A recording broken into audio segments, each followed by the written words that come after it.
Okay, this one's kind of exciting to me. Banish All Their Fears. This is a new series, Bayonet and Musket. It was initially going to be titled Musket and Bayonet, but that would end up being M and B, which is close to M and P. Which brings me to the designers, David Fox, Ben Hull. Ben Hull is the designer of the Musket and Pike series, which I loved a great deal. And this is an attempt to move Musket and Pike over to linear warfare. In fact, some of the earlier periods of linear warfare. It's going to cover 2 battles, but it's, presumably a whole series. First one is this Neerwinden, which I never heard of, but it's in the War of the League of Augsburg. I don't know if I have any battle games from that. And the other one is, of course, Blenheim from Spanish Succession, which I had one series that covered it, which is this old Great Battles, Great Leaders, which handled basically Marlborough's fights, and that's it. It should have been Great Marlborough, Great Battles or something. I think there was obviously an intention, like with Great Battles of History and whatnot, and the Men of Iron series, to cover a whole lot more. But there wasn't a lot of interest, and I got to tell you honestly, the games did not catch me terribly well. I think they needed a more clever leap than Richard Berg was willing to do in that. Now, like I said, Ben Hull did Musket and Pike. He also did Won by the Sword, which I was not impressed with. More operational coverage of the same battles. And Fox, I looked up his credits on BGG. He's credited with being one of the 2 designers of a game I very much liked that people don't really like, the GMT 30 Years War CDG. I remember really enjoying that. Kind of the blundering around aspect that felt so appropriate to the period. You kind of get that blundering around in Won by the Sword as well, but it doesn't catch me in the same way. Like, I don't know, somehow the CDG game makes that kind of play more exciting. I'll say another one that does the same kind of thing is Amateurs to Arms, which I have over there, which also has that sort of feel. They're, somehow not feeling like you can do what you want to do feels a lot better when you've got cards to blame on it somewhat. It feels a lot worse when you're chasing someone around in circles and you can kind of see there's no way around it, right? That it's sort of designed in that fashion. I remember, now it's been a couple of weeks because of DAC, maybe a month or more actually, since I read the rules to this. And I seem to remember in the designer's notes or whatever, there being a reference that Fox was actually involved in the Great Battles, Great Leaders or whatever series. I couldn't find anything on the boxes, and he has no credits on BGG for it. May have been just as a playtester or whatever. But this is an intriguing concept. Let's take a look. First of all, you have a map, and it's not very big, okay? You got a lot of counters and not a hell of a lot of map. The other side of the map will be the Blenheim game, safe space, safe paper on the printing. All in favor of that, of course. Other resources you have available. So this is the biggie. This is sort of this is a command representation of the map. Okay, so the map is going to be divided into these wings, and I'm a little iffy about this, but it's got like these lines that indicate where the different commands exist in terms of in terms of where they're positioned on the map. What I kind of don't like about it is it seems inflexible. What I kind of like about it is you have flexibility on the command chart. And what's going to happen is you're going to have these command, I have everything set up here, and I'll talk about that in a moment. You have these command markers, which are going to be moving around on here to indicate where specific brigades are going to be aiming to position themselves in a number of different ways. First of all, there's the actual, let's call them wings, even though in a sense, so this one's divided up into 5. You wouldn't have 5 wings in a battle. You really have a left, right, and center wing still in this period, but you do have sectors of the battle that are more specific than that. And those are going to be the defining feature in the game. But on top of simply defining sectors of the battle, you also have a definition of a front, support, and reserve area for each sector. The front is obviously the units that are going to be, right up in the front and going to engage. And you have to kind of follow that by the strictures of the rules. You have, if you're not in position correctly as to what's indicated on your command chart, you have to rectify that on the board. And that's going to be one of the general rules. You do things on the command chart to indicate changes that you want to put onto the board. The command chart is not going to look like this during play. This is to help me set up. And again, I'll get to that. We had some issues with setting up. And I know I'm not the only one. I saw Gil Collins, I should probably call him Gilbert. Although I've met him, I don't really remember if he wanted the shortening or not. Took a look at this, tried to set it up, and was just so flummoxed by the way the setup is designed. And I can understand why to some extent. In addition, there are things about the rules that feel very, very different from other games. I'm excited about those differences. I am very excited. I feel like what's represented here in this little command chart may be the thing that's necessary to bring linear combat to life. I did not feel like the Great Battles, Great Leaders did that. And if you know my look at what the hell was the system? It's well regarded. I'm trying to remember what it is. It's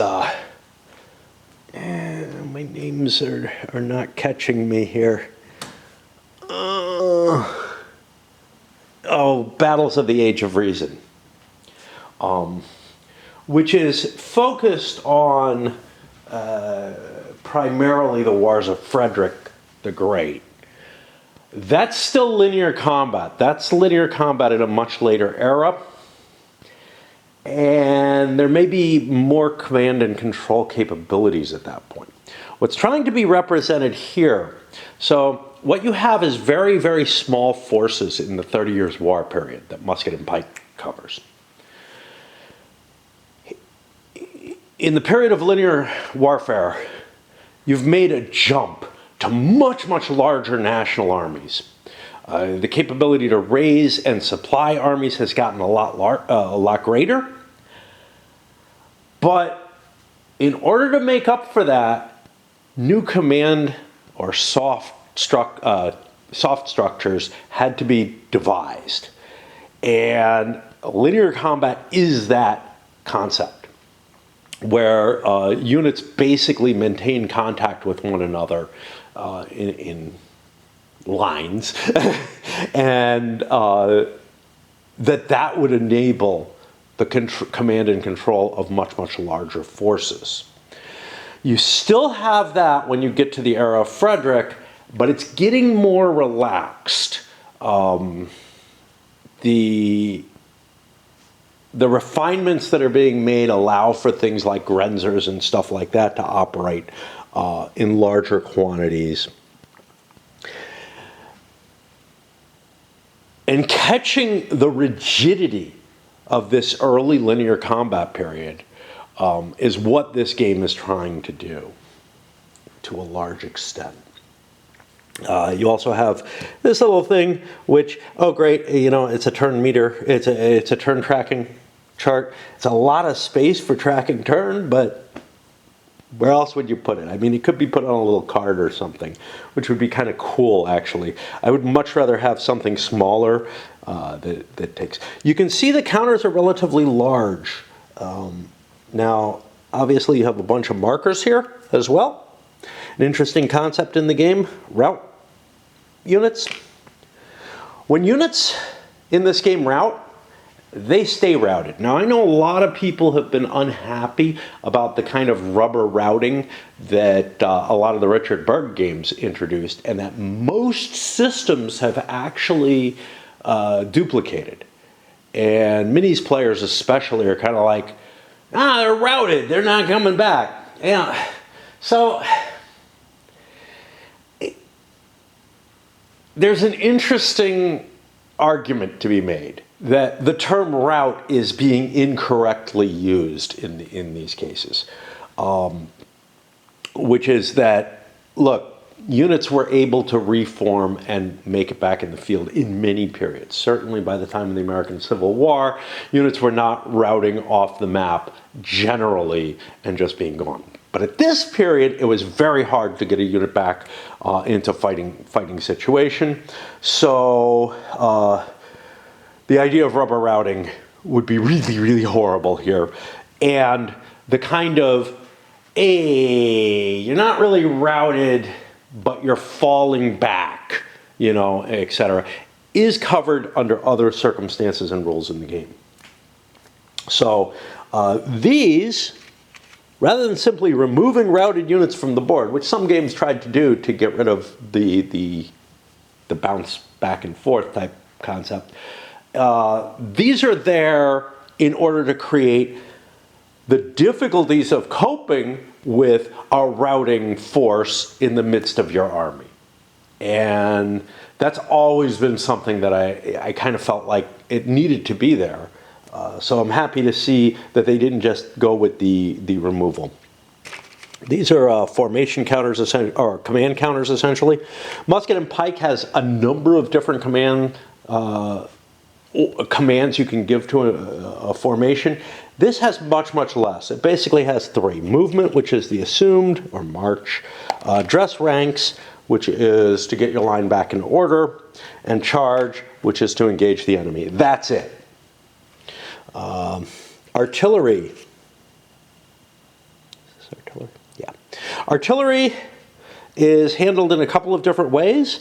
Well, it's handled in one way, which is you target hexes. And you might do some damage to units in the hex, but you continue over the course of the turn to be firing at that same hex, thereby both interdicting movement there, as well as creating a potential for casualties if other units move into that hex that's being bombarded. I like the idea that artillery is able to interdict. It's not often able to do that in tactical games, which is, I think, a flaw in many systems, but it may not be as so. The interdiction aspect should still be present in other tactical games where it's not. So I think that's an advantage that this game adds. However,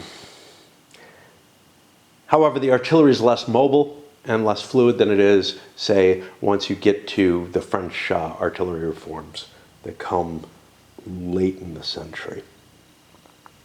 What else do you have here? Hit markers for units.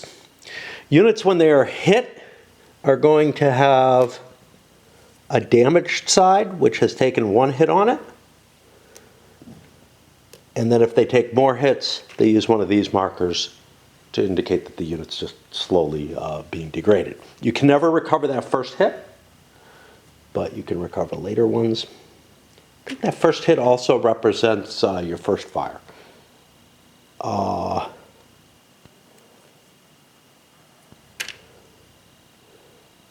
looking to see what else we have. General commands for over there. These are markers for other, for scenario-specific stuff. Some of the British and Dutch units are deeper than other units, and that's going to be represented, and that'll give certain advantages towards sustainability. Fire on stuff. Artillery limber allows it to move. Spare leaders. Okay. Let's talk about the thing that I keep putting off, which is the setup itself. So the setup itself is represented as these lists. So they have lists of all of the brigades and all the units that are in the brigade, which is all the regiments that are in it, which is kind of confusing. You have indications of here some of the units where they are in terms of what wing they're in and whether they're in the front or presumably one of the other ranks. And the game does not give a really strong, like, this is a very different form of trying to represent where you set things up than most games tend to give. And it takes some getting used to and some puzzling about to figure out, at least it did for me, to figure out what the hell it's trying to express. And then I came to other problems which came up. First of all, the counter sheets were largely segmented by battle, but there was definitely some question in my mind, hey, which pieces go with which battle? I think I got it figured out correctly. However, I found myself missing one British artillery, which I fished out of here. Maybe there aren't enough. Maybe things are aligned a little weirdly. I'm also afraid that I dropped a French counter on my bedroom floor and I couldn't find it. I'm not sure. There doesn't seem to be anything missing here. I counteracted against these, so maybe Blenheim's missing a counter. Or maybe something else fell. I felt something else and whatever. But I was pretty sure I did drop one and I just could not find any. Like, I looked pretty damn hard. Of course, my floor is, like most of my life, not the cleanest and, clearest of all places, especially since it's near my computer. That's where I was doing my clipping. Okay. Another factor that was somewhat confusing beyond the, hey, I'm not sure which battle these align with. You can look up the names of things. Sometimes the names don't really work very well for you. You can also, that's basically what I had to do. Is I had to look in the playbook to figure out how to sort my counters into the various bags. But the other thing that was kind of confusing is that dragoon units have two counters for them. So they have one counter for their infantry formation, one counter for their cavalry formation. Makes sense, but when you're just sorting your counters and whatnot, and then trying to figure out what you've got, you start looking here and you're like, oh, cavalry brigade has 5 units. Well, I got 7 here. Do I have some units from the other game? Nah. Make sure to pay attention and line up your dragoons, and you'll very quickly see, hey, it all works out. Okay. That was some of the problems. I have not yet set up, because for setup, first of all, I have to understand the rules about the linear requirements that this is going to express and how they have to apply to the board. And it being, again, probably over a month since I read the rules. Well, certainly over a month since I read the rules themselves. I think over a month since I finished reading the playbook and everything else. these are not really high on my my mental side. But the units have, so the units, there are two different kind of things. This is the leader unit, or the brigade command or whatever, which is going to be represented on the command board. And then there are the actual regiments of the brigade, which are going to be over here on the battle board. On the command unit or whatever, you have an indication of a code that tells you which wing it's involved in. Now, those can be kind of weird. So LR is going to match the Lerm location, but R also represents both of these to give you a little bit of flexibility in your setup. Also, the history going back here is not as strong as it is in, say, later battles in the era of Frederick or whatever. Both these battles, there is some ambiguity as to which units are present. That's often the case, and precisely where they were in terms of the battle. You're not looking at really detailed Napoleonic and later information about deployments and whatnot. You're looking at something where these concepts are not really well defined, right? So it's closer to that 30 Years' War or earlier type of responses, where you're getting some vague idea where the units were, which units were engaged in the front and whatnot, from what is basically just what historical evidence there is in terms of people writing whatever they wrote down. But it's not always absolutely clear what's present at the battle and where it is. Now, what that means is you have a lot of flexibility in terms of, like, you know, left wing, right wing, not being specific to the sectors on the map. But you also have some that are U, which are just unknown, and they're like, put these wherever the hell you want. So I'm going to have a better grasp before I do this setup work, is all that I'm saying. Now, it's kind of funny because you don't see this in the musket and pike games. The musket and pike games more or less tell you, put this unit in this hex. And if anything, for the most part, those have even less historical documentation of which units were where, but there are less units. So it may be that the large number of units here is actually clouding the information that's present. So I just want to kind of, like, I don't know, try to balance out, hey, why are they showing up in exact hexes in the musket and pike? I think there's two reasons.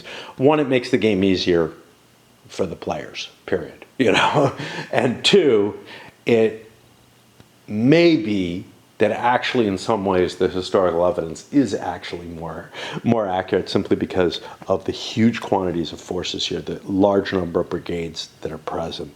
Okay. Should we get to the rules, or do we take a break and play some Raid?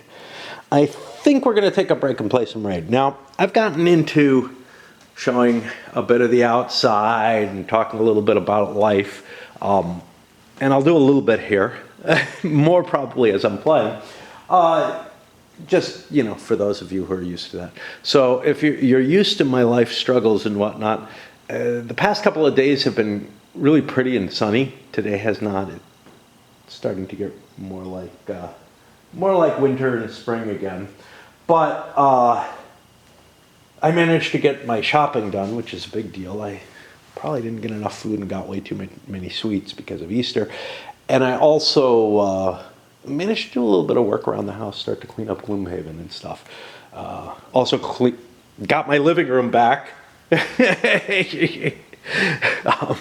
For whatever that's worth, it's kind of weird. I have so much space down there. You know, it's great for when I want to play a huge game, but there's something I like about a lot of space in being cleared in a place. It's kind of weird. Like, I live in a tiny little hole that's crowded and cluttered and messy in terms of my own room. And you can see almost everywhere where I actually operate and do stuff, I keep a fucking mess.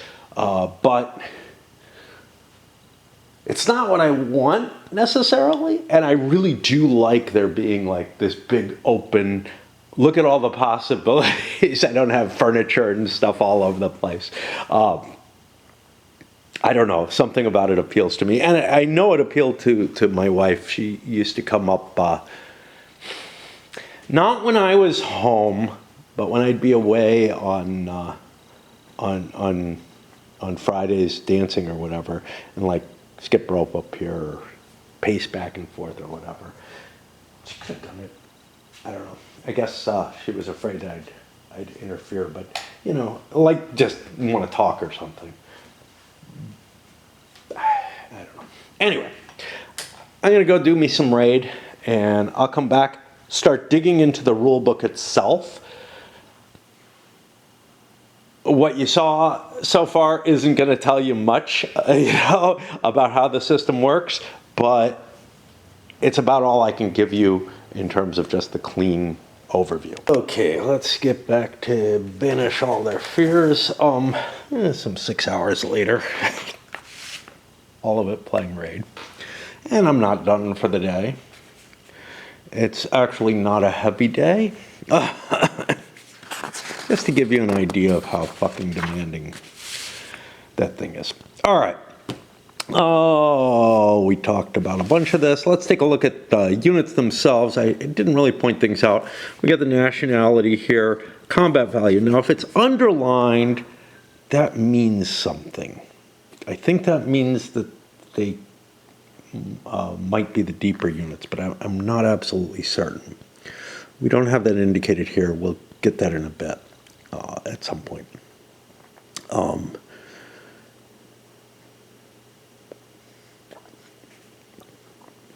Yeah, so infantry and cavalry are handled slightly differently. The infantry handle, the first hit is on their backside.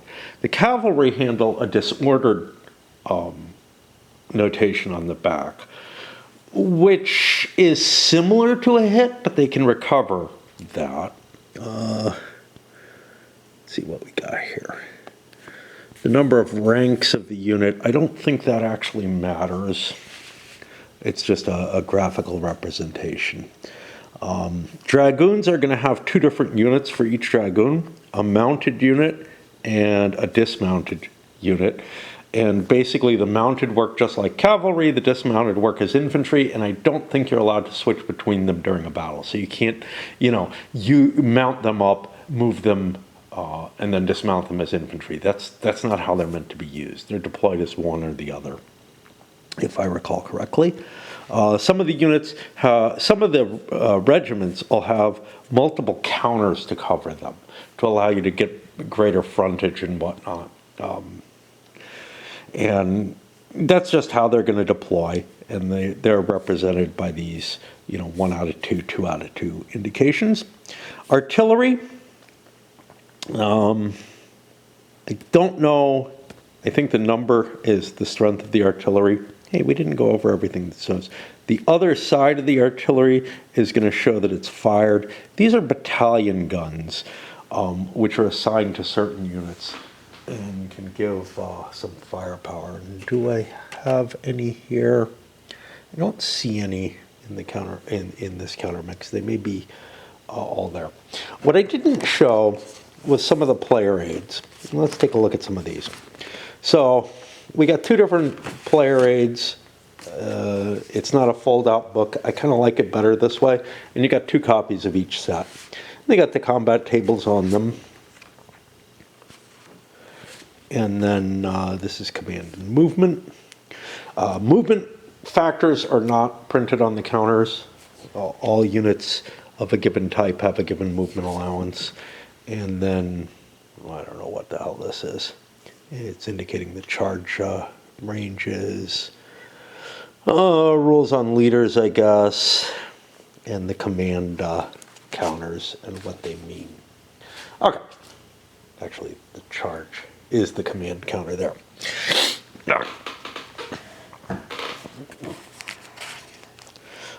For leaders, well, let's take a look at brigades. So these are brigade commands.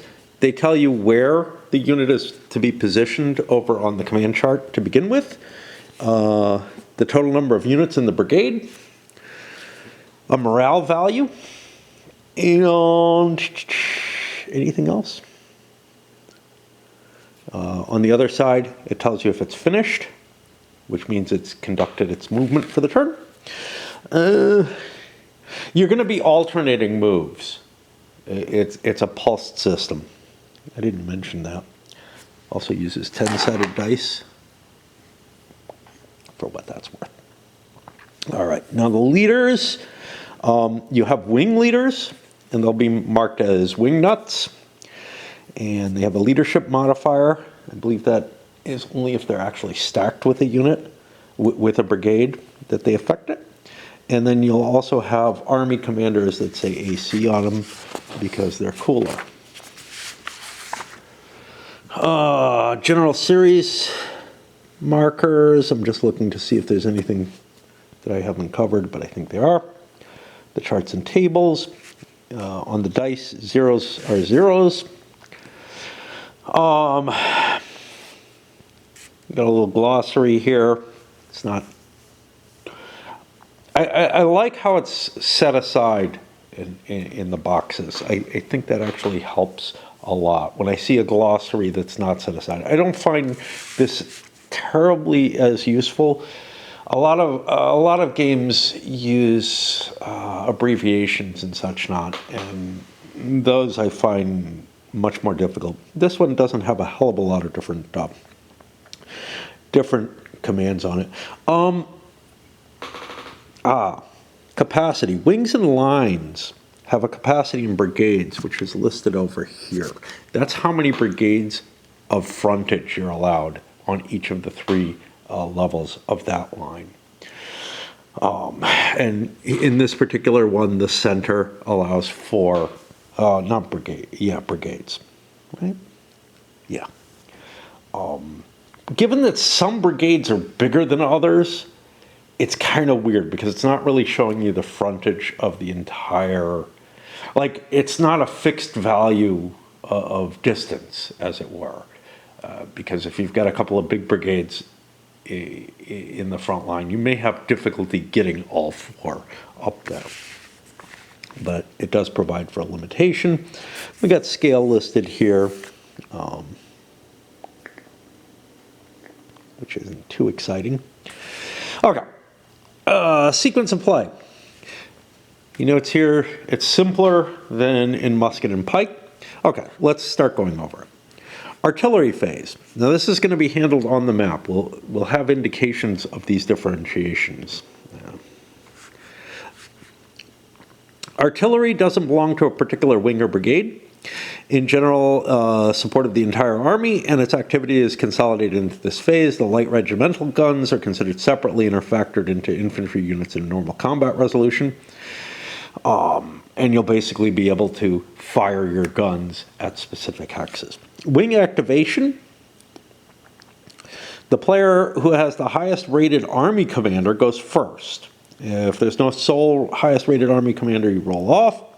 The player that goes first will activate a wing. When activated, the wing commander may move on the command display himself and attempt to commit or transfer a single brigade on the command display. When the and that'll be marked by moving the brigade on the display if it succeeds. When the selected wing commander completes his activation, the leaders flip to his finished side. And players alternate activating their wing nuts until they're all finished. Brigade activation phase. This will take place on the map. All brigades under charge orders must go, then all with march orders, and finally those with dress ranks until all brigades on the command display have marked finished. I don't remember. I think it's actually how it's stated. All the charge orders. So if I have all my units under charge and you do not, I get to move all mine first. The player with the most charge orders goes first. If both players have the same number, then the player with the highest rating wing commander that has a brigade with a charge order goes first. If there's a tie, then you roll. The player who goes first activates a brigade, not necessarily on their highest rated wing commander, interestingly enough. The players then alternate until all charge orders are complete. The players continue to alternate through march and dress ranks orders. And we have an example here giving the order activation. And what you'll see is that as you get to the bottom, so like march activations here, B has several of them, and then we get to the dress ranks, right? So you complete the entire sequence, which is how it's worded. Now, brigade activation goes as follows. First, you have an option to try to change your order. Then the brigade units on the map are moved based on the current order's rules and restrictions. It engages in combat if it's eligible. If it had a unit routed in the combat phase, any brigade that has a unit routed in the combat phase of the currently active brigade has to take a morale check. And then that brigade will be marked finished over on the command display by its brigade marker being flipped. Just so it's going to be kind of weird because you're going to be dealing with, hey, what do I want to do over here, and looking over here to see which units do I have under which orders, because the orders are actually over here too. So it's kind of funky. You may pass by flipping the eligible brigade to its finished side. If both players pass consecutively, the brigade activation phase is completed. So if you choose to use a brigade and pass with it, you're opening up a possibility for the turn to just end. This is kind of weird because you may be passing with your charge order, and the other player may pass. Like if you pass, well, no, that's not too weird. I'm thinking you may be passing with a charge order, and the opponent may pass with a charge order and end the turn early that way. I guess that's really the kind of weird thing, so that like not all the charge orders get gotten to. So if you want to delay your actions, you may be taking some risks by doing so. Routed unit marker movement phase. All routed units then perform their route movement. And they eventually disappear off the map. They have basically 2 turns of movement, I think. Victory determination, you check to see if you won the game. And a player is allowed to concede here. And finally, clean up and reset. All the artillery impact markers from fire will be removed from the board. All the artillery units flip over so that they're ready. All the brigades and leaders flip over so they're ready. Routed 2 markers come off the board. Routed 1 markers turn to routed 2, and then the turn marker moves forward. And you can see, this is just the phase chart. I mean, you get 3 turns per hour, so these could go quite long depending on the time in the battle. Okay, let's talk about the command display. And we got the one that we're facing right here. This will give you a level of command and control for the AC and WCs. The introduction of the brigade as a battlefield maneuver element between battalion and squadron and the wing was necessary historical innovation for the larger armies. The critical command function of the wing commander was the ability to commit or transfer brigades more effectively than their opponent. The command display is divided into wings. Each wing has 3 lines, front, support, and reserve. Each wing has the capacity limit as to the number of brigades that can occupy each line. Line is the front, support, reserve. I just said it, but I'm reiterating it. It's a key concept. All brigades in play must be assigned to a wing and a line. I haven't done that yet. Some of them are, They're on the front, but I haven't deployed the pieces on the board, so. What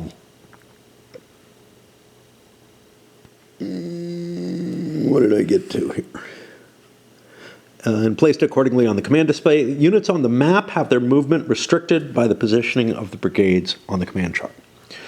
The wings are rigidly defined on the map. The left, right, and up, back restrictions to unit movement is based on the relative positioning of brigades on the command display. The line a brigade occupies and the brigades to either side or the wing boundary create a box that limits the ability to move the units on the map.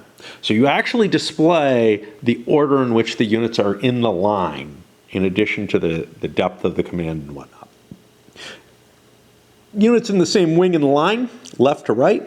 Units on the map are restricted in voluntary movement to the relative positioning of brigades in the same wing and line. Brigades in the command display within the same line must be aligned side by side. Units may not voluntarily move farther to the left or right than the closest units from brigades on either side on the command display or the wing boundary. They do not have to be on the same row, but they cannot overlap. Okay. So what that's saying is I don't have to have the line contiguous here, but we have to worry about overlapping, which is more complex. It includes depth and whatnot. So we'll get to that in a moment. This is a concept that isn't, it's not like one counter is halfway onto another, okay? The furthest left or right unit traces a line front and back. If the line splits a hex, it may be occupied without overlapping. If the line runs along a hex side, only the outside hex can be occupied without overlapping. Let me demonstrate. So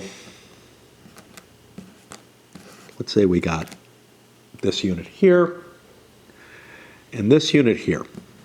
I am allowed to do something like this because the line splits a hex. I'm not allowed to be back like this.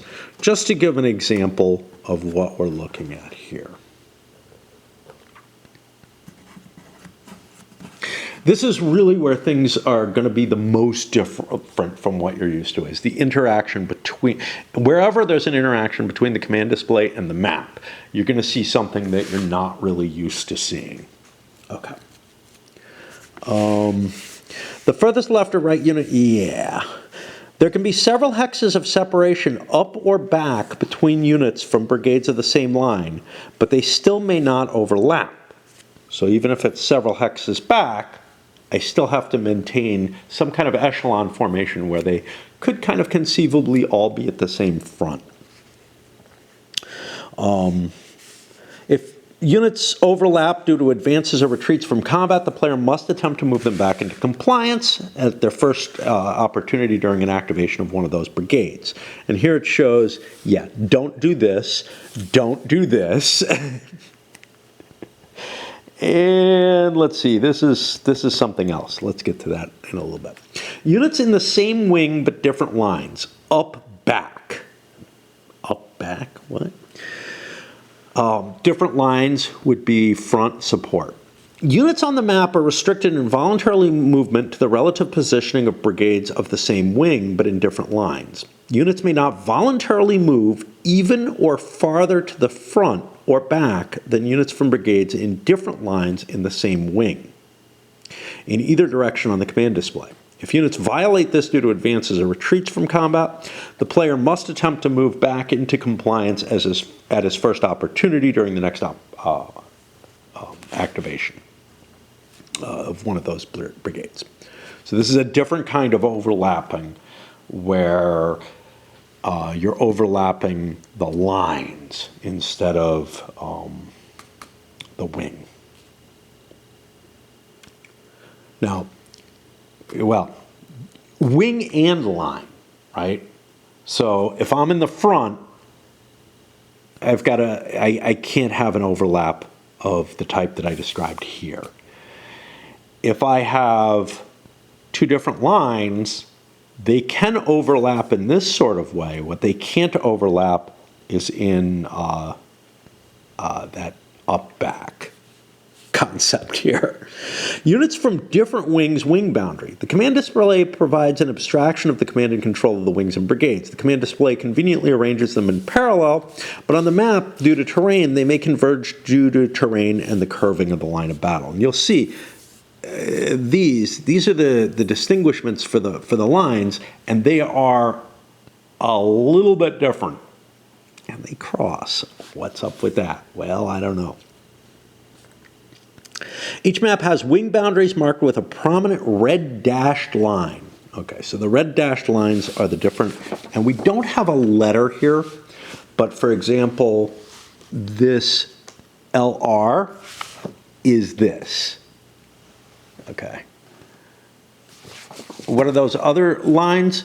We'll worry about them when we get to them. I think they're scenario specific in this case. Each map has wing boundaries marked with a prominent red dashed line. The wing boundary is a restrictive boundary like an adjacent brigade. Units must remain within their wing boundary. Exceptions we'll get to very shortly. Wings may shift up or back based on success or failures in combat. This may result in units from various lines being physically ahead of units in adjacent wings and lines.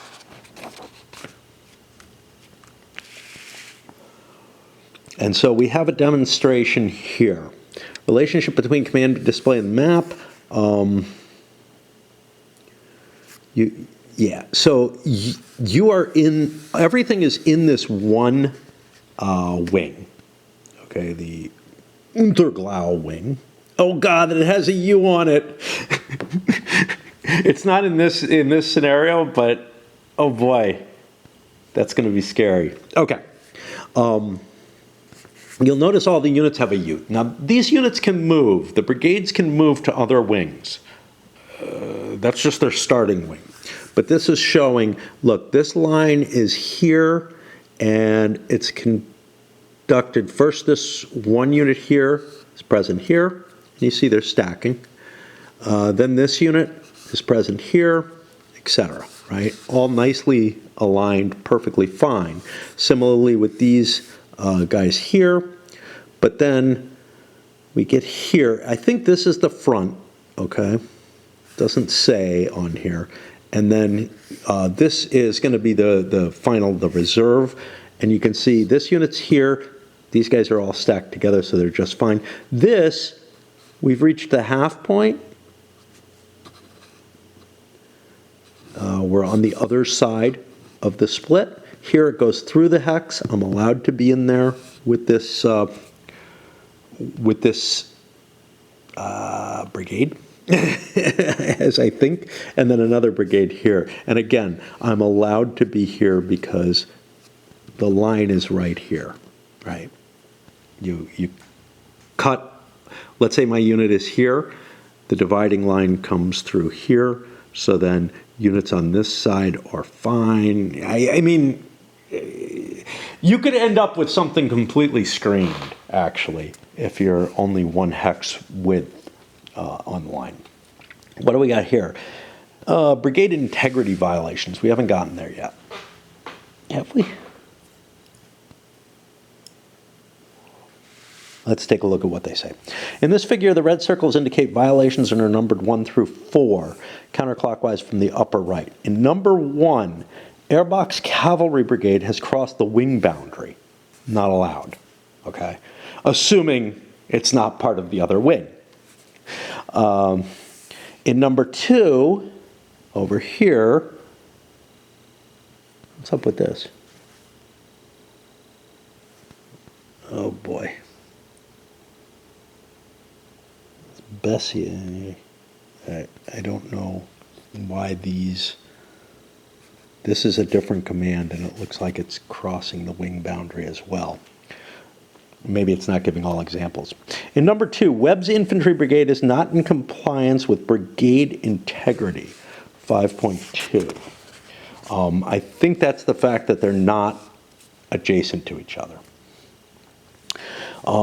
In number 3, Villar's Cavalry Brigade from the support line has become even with the furthest unit back from the front line. Again, is this related to this? Is that what we're seeing here? Is this the same? I can't really read. See, this is Erlach's cavalry. That's here. Okay, so somehow this has connected up. We have Dehauteville and Villers.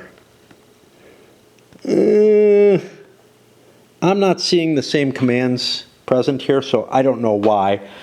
I think we're missing some information that we need to really understand this, but basically, if these guys were in the support line and they've moved up to the same hex row as the front line, they've violated one of the integrity rules here. And then the final one is Holstein-Beck's Infantry Brigade. Holstein-Beck is here. It's overlapped these guys, okay? Because the dividing line would be here.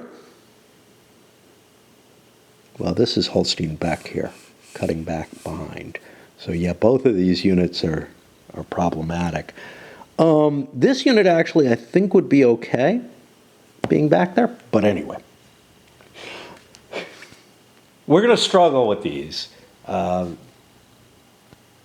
Just remembering all of it.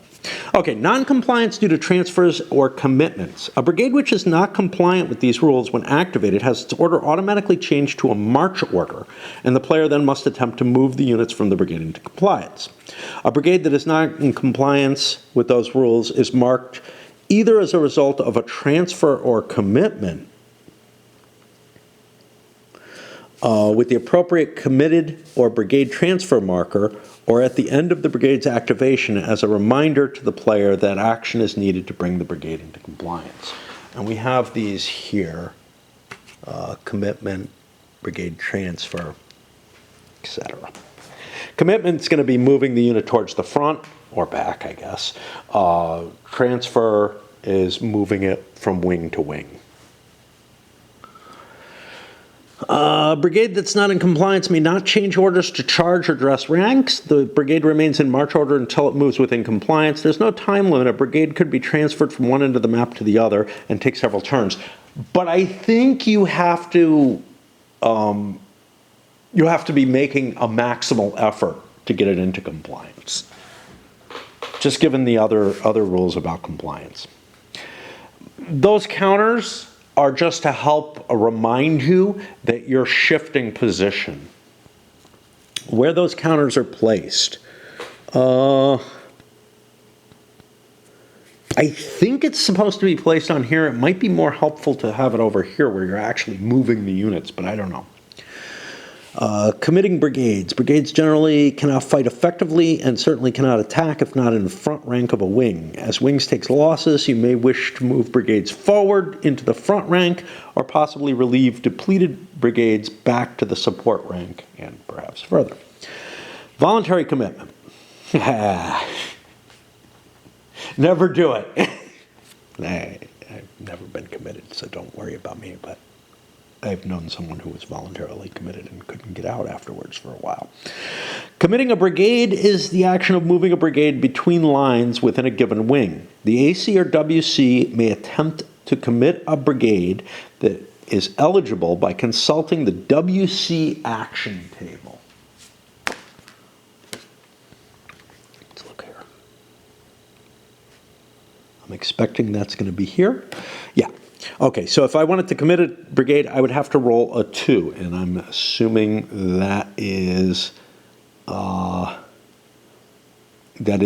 or less, because the modifiers look like, well, they're all minuses. Let's take a look. Transfer from reserve if support is full. That doesn't sound easy. Commit from support to front. Commit from support to front if more brigades in support than front. Commit from support to front if enemy units are closer than rear. These look like bonuses. You get a leadership modifier, army commander modifier. I think that depends on who's doing it. It's basically, we'll see. But transfer from reserve if support is full. Yeah, you wouldn't normally get an advantage to transfer from the reserve to the front. But I don't know. Cavalry from the reserve is easier than other things. Transfer a brigade to wing with no brigades in reserve. Yeah, so if you're going to a wing that doesn't have a reserve anymore, that's going to help. Okay, let's take a look at what we got here. Modified by the AC and WC leadership modifier and any other conditional modifiers listed, a modified die roll less than or equal to the required result succeeds and an appropriate marker is placed on the brigade marker, which would indeed be here, if necessary. There's no penalty for failing the die roll, except you didn't get to do what you wanted. In order to be eligible, a brigade must be in either the support or reserve line, and there must be space available for that wing and line.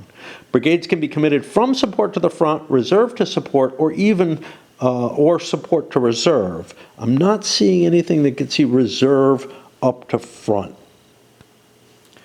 which is weird because transfer from reserve if support is full. Oh, this is transfer, not commit. Commit is up here. Yeah. So you would never be committing directly from the reserve. Okay.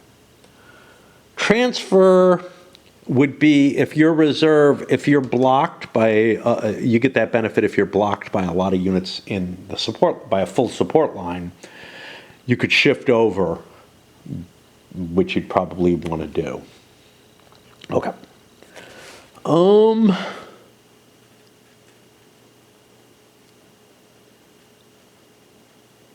Okay. Brigades committed to the front line cannot be moved back to the support or reserve, but they can be relieved in place, which is another type of action. We'll get to that in a moment.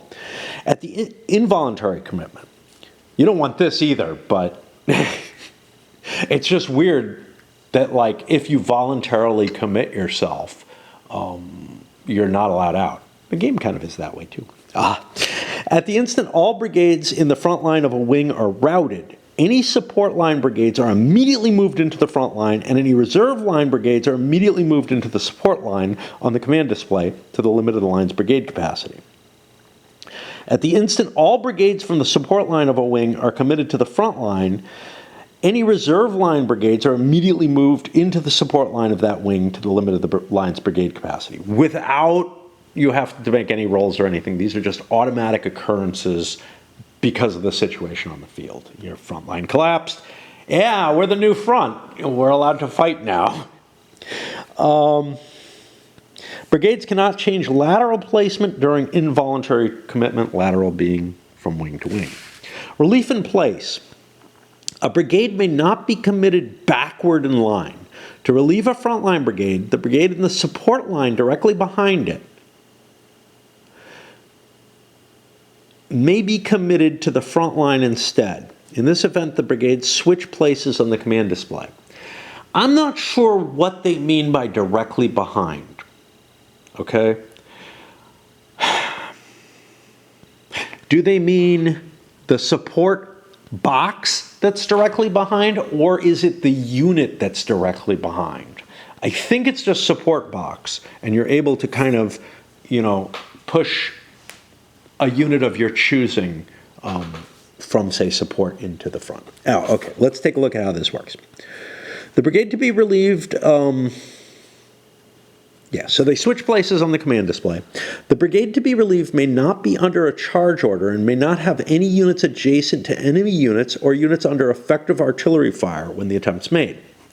The AC or WC may attempt to order a relief in place by consulting the WC action table and rolling a die, modified by the AC or WC leadership modifier and any other conditional modifiers listed on the table. I don't know if this counts as commitment, okay? This is relief in place. It's a different thing. I don't see anything else, though, that, I don't see any conditional modifiers that apply other than the leadership. Let's keep going.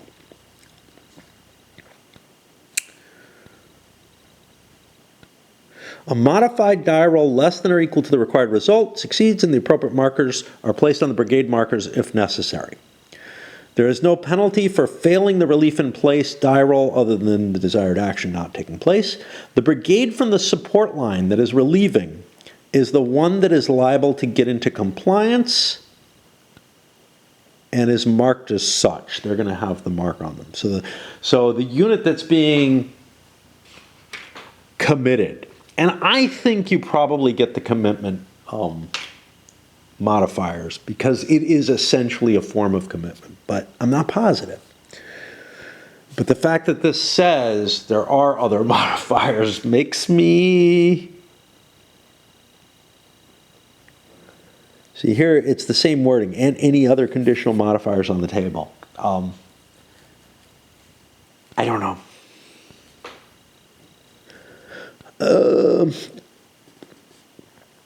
Okay, the brigade from the support line that's relieving is the one liable to get into compliance. They're the ones required to, not they're likely to. Okay. It's a legal liability. A brigade that's being relieved may not go into a charge order, but is not required to move into compliance. It can hold its ground and let the other unit take place there. Passage of lines.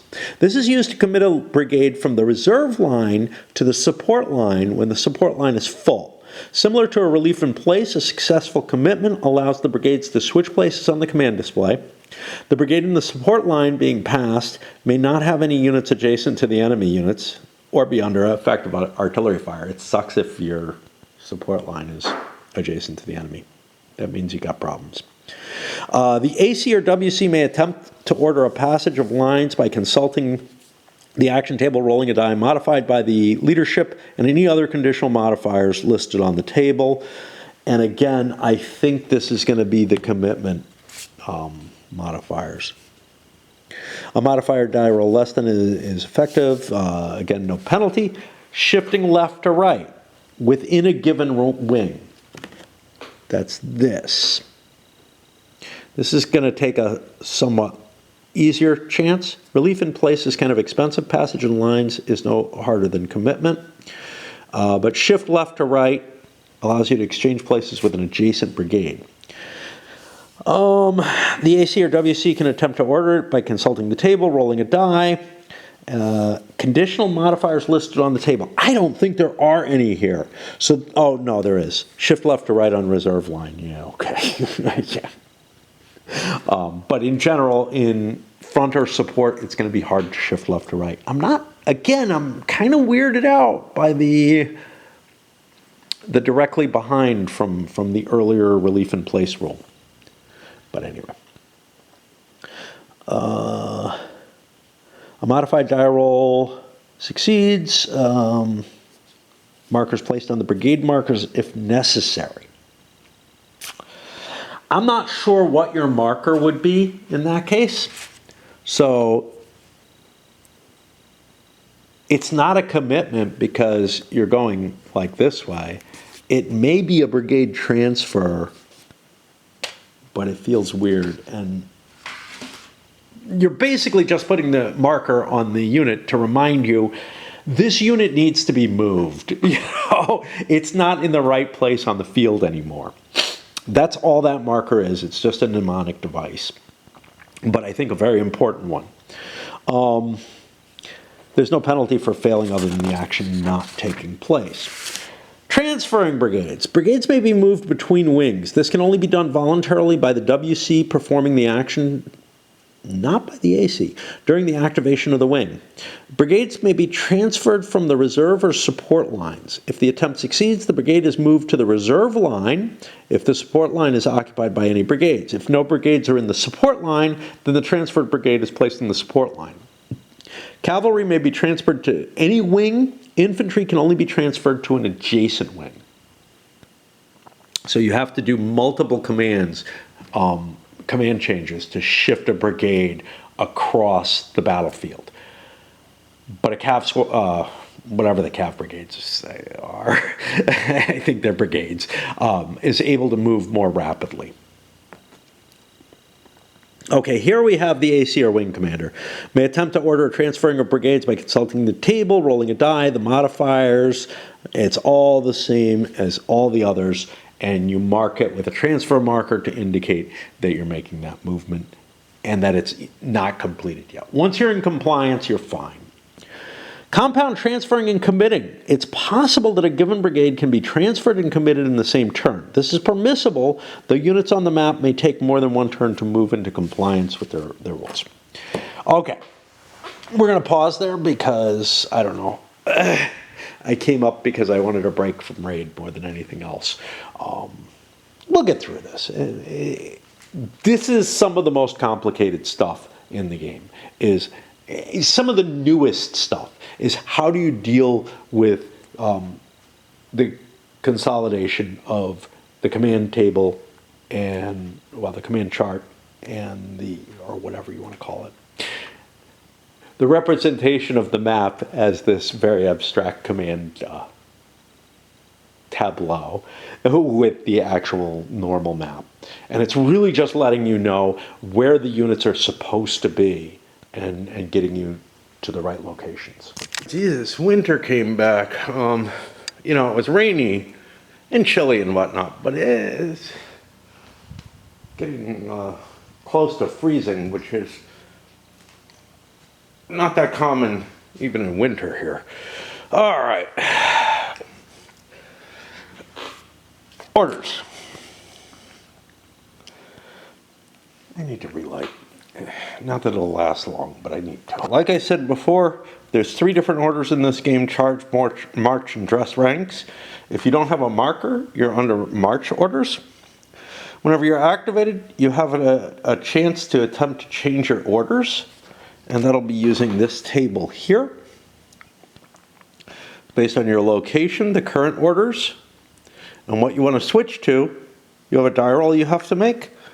You get some modifiers there, including the leadership modifier.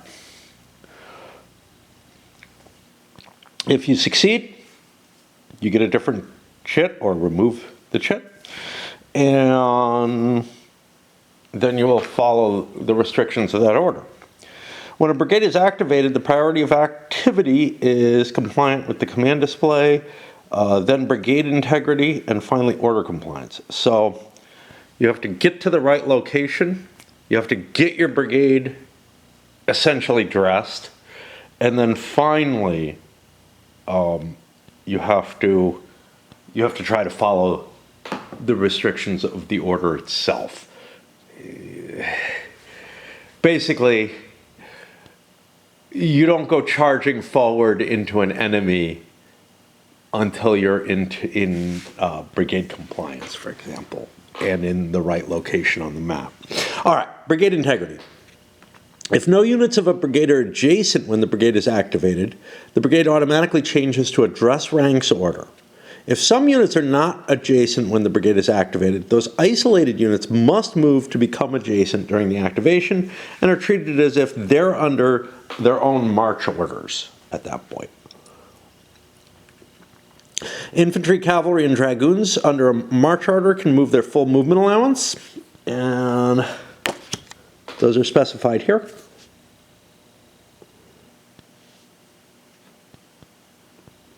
Basically 4 and 8 for most units. Disordered, artillery, whatever, are different, but a unit may move neck adjacent to an enemy unit, but may not attack under march orders. More on that. Charge orders.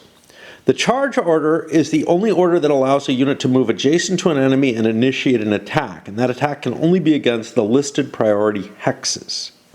It's going to be this image here. We'll get to it. This is a reflection of the rigid style of combat in this era, may be different from other games where there's the ability to maneuver freely and then attack.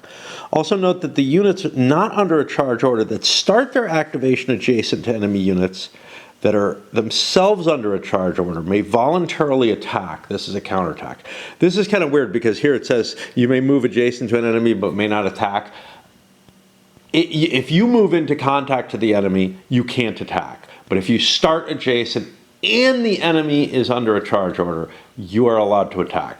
It's going to be kind of something that you don't normally have to keep account of. That's part of this system. Okay. Infantry and cavalry units not on their disordered side under a charge order must attack units of the same type, infantry versus infantry or cav versus cavalry, with the following priorities. That must may be a little weird. Like, I don't know if you have to charge forward. I don't think that's what's being implied here.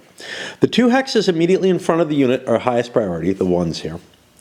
The adjacent remaining hexes that are on the sides and rear are second priority. Then, moving to these forward ranks ahead, you're going to have to move forward to those as your priority hexes.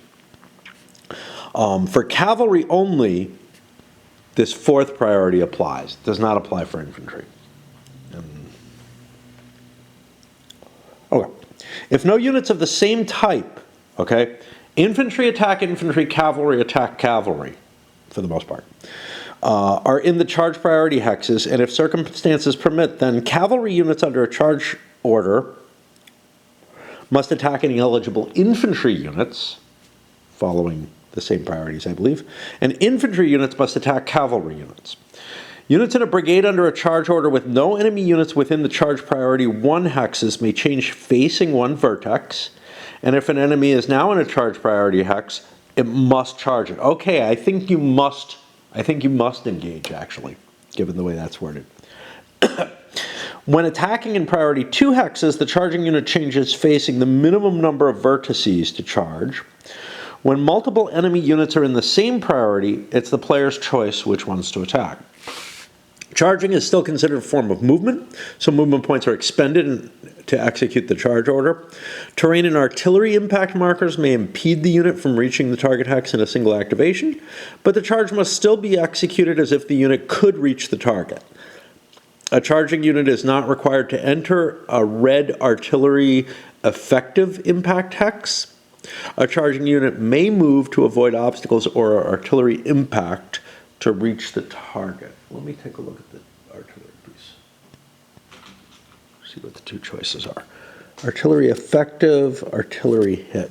I think the artillery hit is the less valuable one. So you would be forced to still move into those. If no enemy units are in priority hexes, even with a vertex facing change, the unit is treated as if it's under a march order, which means it can move adjacent to the enemy, but it can't attack, right? And there aren't any counters to indicate which units are attacking and which aren't. Now, brigades aren't that big, but some of them are big enough, like 8, 9 units, that maybe I'll have to pull some other, some kind of marker out to indicate where attacks are indicated and where they aren't, something along those lines. There were some spare counters, but, blanks and whatnot, but I think I can find better things than full-size counters to use for that. Disordered cavalry may not initiate combat, but must always treat a charge order as a march order. It may be helpful to mark all individual units in an activated brigade with charge markers and remove those markers from units that can't charge. Yeah, remember, charge is the command thing. It's normally placed here. That would work. That would work. That would indicate what can attack. To attempt to change to a charge order, the brigade must have at least one unit with an enemy unit in a charge priority hex. Okay. Dress ranks. This is the third type of order. We already handled the march order. It's pretty simple. Units from under dress ranks may perform one of the following when activated. Move up or back one hex while retaining facing. The unit may move adjacent to an enemy unit but may not attack. Change facing up to 2 vertices. Disordered cavalry and mounted dragoons may flip to their normal front side. And infantry with 2 or 3 casualties can reduce their casualties by 1, basically straggler recovery.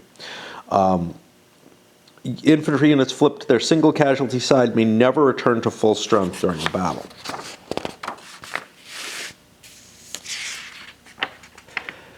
All right, now we jump back to over here and leaders. Leaders are either army commanders or wing commanders. Leader counters are placed in the command display with a wing and a line. A leader can be either in general command to the wing and line or direct command of a brigade.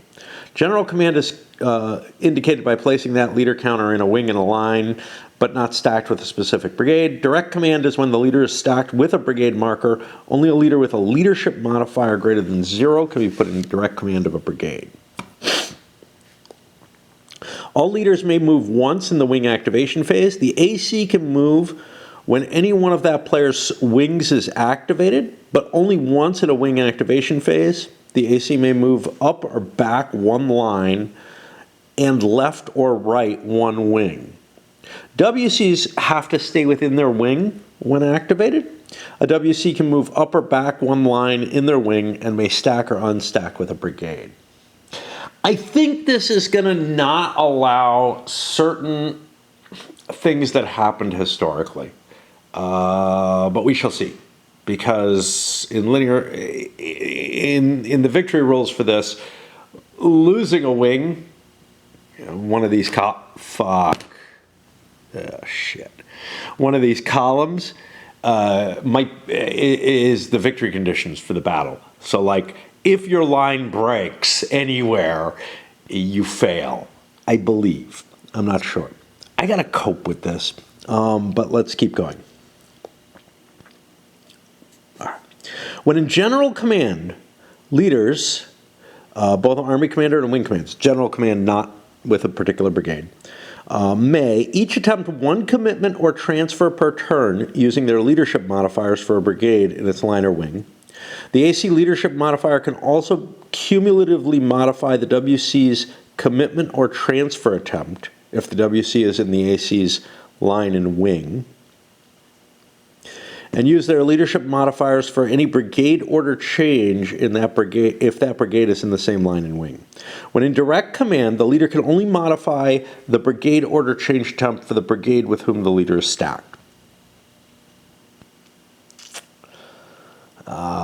Leaders in combat. Leaders with a leadership modifier greater than 0 can stack with a brigade on the command display in direct command of the brigade. All units in that brigade increase their combat value by 1. If multiple leaders are stacked, there's no cumulative effect for this. Remember, there is cumulative effect for the AC and the WC in the same wing. If the leader is in direct command of a brigade and any unit in that brigade participates in combat, before any brigade morale checks, or is in an effective artillery impact hex, either when placed or when it enters the hex, you roll a die. On a 9, the leader is the casualty. He's basically with all of the units, riding all around and everything. So there's some chance you could get him killed. If the casualty is a WC, he is replaced by a scenario-specific replacement WC if indicated. Otherwise, he's replaced with a 0 leadership modifier WC and placed with any line in the wing. If the casualty is the AC, he's replaced by a scenario-specific replacement WC if indicated. Otherwise, the AC is not replaced and the player proceeds without any overall army command. They don't really do much, right? They just modify what the wing commanders do. So somebody's in charge of the army. They're just not going to be of any help. Okay. Leaders in brigade morale checks. If in direct command of a brigade, a leader subtracts his leadership modifier from the brigade's morale check die roll. If multiple leaders are stacked with a brigade, only one can modify the brigade morale check. It's not cumulative. If a brigade fails, I don't know why you'd stack your army commander with, there's no reason to stack them together, except that they would be able to both modify orders changes. So, yeah. If in direct command of a brigade, yeah, you subtract leadership. If a brigade fails a morale check and is removed from play, any leaders stacked with the routed brigade are placed in the line in a general command position. They let the units rout away. All right, I got to stop because I got to deal with this shit before it gets any worse. Movement. Move when activated, yeah, okay. Artillery, okay. Leaders move when they're activated in the wing activation phase. Artillery units, when limbered, move during the artillery phase. Infantry, cavalry, and dragoons move during the brigade activation phase. Routed units move at the end of the turn in their own phase. Movement allowances are not printed on the counter. They're using the chart over here. All units have a facing to a hex vertex. You're used to this if you play musket and pike. Exception, limbered artillery have no facing. The top of the counter is the direction the unit is facing in. Units can change facing at 1 movement point per vertex, or they may instead expend 2 movement points to counter march, changing their facing 180 degrees. But you can never change it 2 vertices. No, that's not right. You can change it 2 under certain orders. I don't remember what they were. Is it the march order, or it wasn't charge? Charge didn't allow 2 vertex.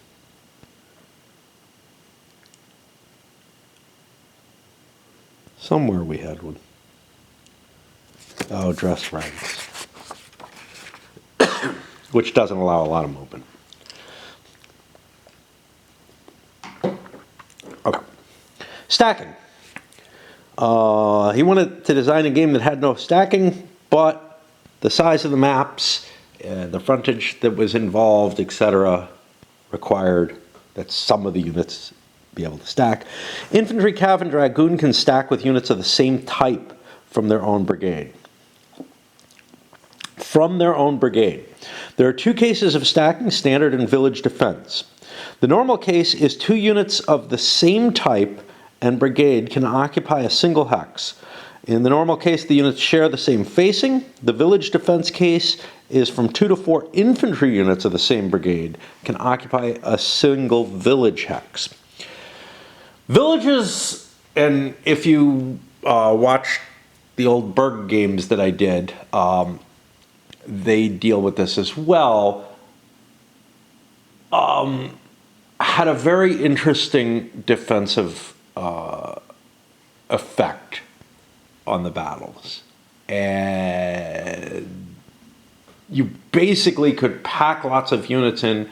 It would increase their losses, but make them very hard to dislodge, if I recall correctly. Okay. Dismounted dragoons may not stack with infantry, but mounted dragoons are allowed to stack with cavalry. 2 units of the same brigade, this is standard stacking, 2 units of the same brigade and type can occupy the same hex. Both units have the same facing and may move together. Units may stack or unstack during movement, and there's no additional cost in movement points. The order of units top to bottom, though, is important. The top unit is considered to be in front, and the bottom unit behind the top unit. So it's not really about frontage here. That's the weird thing here. It's about depth. A unit entering a stack from a rear hex is placed on the bottom. If entering from the front or flank, it's placed on top. A brigade entering under a march order may expend all the movement of a stack to change the order of the units in the stack. If a unit advances or retreats from combat, it does so without the other units in the stack. The role of the bottom unit is to cover the flank of the unit in front. If either flank is not occupied by another unit, known as refusing the flank, they're going to show some examples here, but it doesn't really work that way because the counters more or less fill the hex. They're not these tiny little things that you would indicate that way. Where are we? If both flank hexes, though, are occupied, then the bottom unit is considered directly behind the top unit. If the top unit in a stack... So, I mean, it's weird because the brigade, the individual pieces are absolutely linear. So a single piece in a hex I mean, I could put one, but it doesn't really help. There's a single piece in a hex. By the way, the coloration is by nationality. So like the French are all dark blue, but the French allies are light blue. The Dutch are orange, the English are red, and then there's a bunch of other nationalities that are represented as white. There's also gray for the Danes as white, but then their uniform color is on top, so it helps. It doesn't really make a difference, but the what was I going to say? Yeah, so this unit on its own is got a singular facing and can be outflanked.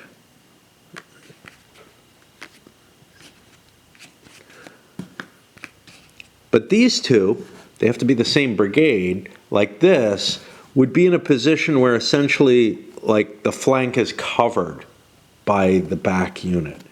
And that is weird. Let's keep going.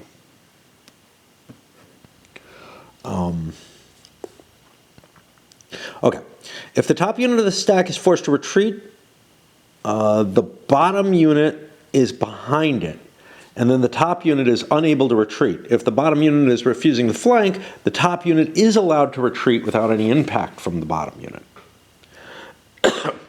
If the top unit is routed and the bottom unit is behind it, the bottom unit, if infantry, takes a casualty or if cavalry is disordered. So if you route through another unit in your same hex, you take this penalty. If a routed unit marker performs route movement into a standard stack, it cannot stop and proceeds through. The top unit, if infantry, takes a casualty, or if cavalry is disordered. The bottom unit is only affected if it is behind the top unit, i.e. not flanking.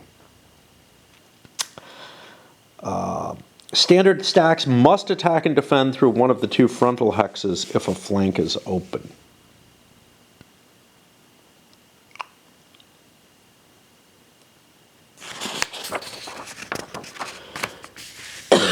What about the villages?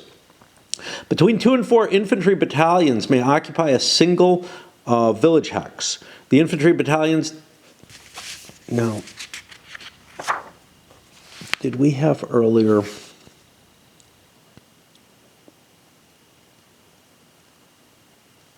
Still same brigade.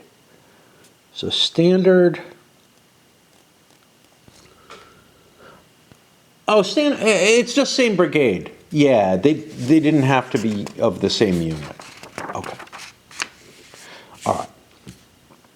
I thought they had to be of the same regiment, and that's why I fished out the 1-2 and 2-2 of that unit.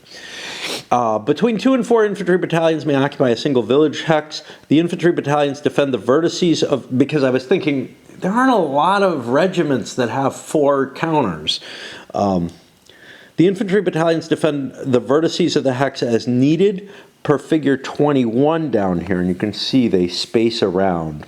We'll talk about that a little bit more. Providing for all-around defense, as was common practice. Do not place the units with distinct facing on the map. Managing the stacks would be difficult. The appropriate facing is assumed as needed at the defending player's discretion when being attacked.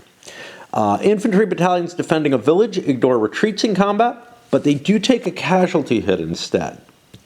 If 3 or fewer infantry battalions occupy the hex and one is routed, the others are not affected. But if all 4 possible slots are filled, if the village is packed, the 4th battalion is a reserve and will automatically take place of a battalion that's routed, but it takes a casualty when it's retreated through. So if C3 covers all the vertices, right? 2, I'd be leaving an area open, but presumably the attacker probably doesn't have me absolutely surrounded. All depends.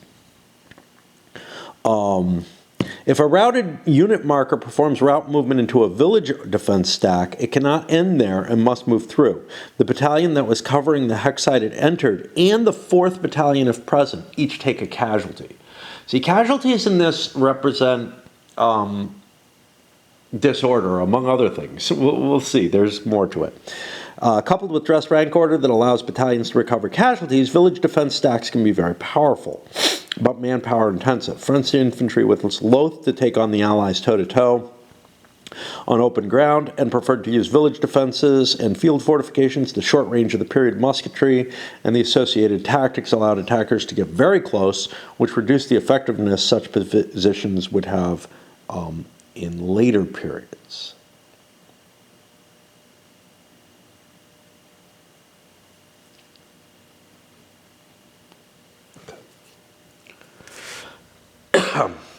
Artillery. Only one artillery unit can occupy a hex. Infantry, cav, or dragoon units may stack with and move through an artillery unit. It costs an extra movement point for one of these to enter a hex with a friendly artillery. The artillery unit retains its own facing. If the infantry, cavalry, or dragoon enters the hex or expends movement point, enter the hex or expend movement points and are placed on top of the artillery unit may no longer fire. If the hex is entered or movement points expended that place the infantry, cavalry, or dragoon beneath the artillery unit, it can then fire normally. If the artillery unit is on top, it's automatically removed from play if the hex is attacked by enemy infantry, cavalry, or dragoons. Routed unit markers. A whole bunch of these guys.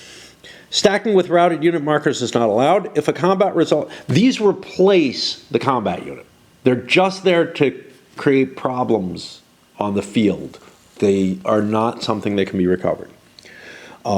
If a combat result would cause a routed unit to enter a hex of an infantry, cavalry, or dragoon, the routed unit marker continues its retreat through the unit and the unit takes a casualty. If it's infantry, or dismounted dragoons, or is flipped to disordered if it's cavalry or mounted dragoons. We'll talk about double disorder soon. That can kill them. If the casualty is more than the unit can take, it is also routed and removed from play. A routed unit 1 marker is put in its place and performs its retreat of 2 hexes. Why are routes always 2 hexes? If 2 or more routed unit markers, I feel like if I think about that, I'll come up with a very good reason why the routes are usually 2 hexes. Like, it's got something to do with getting far enough away from the enemy line, and I don't know.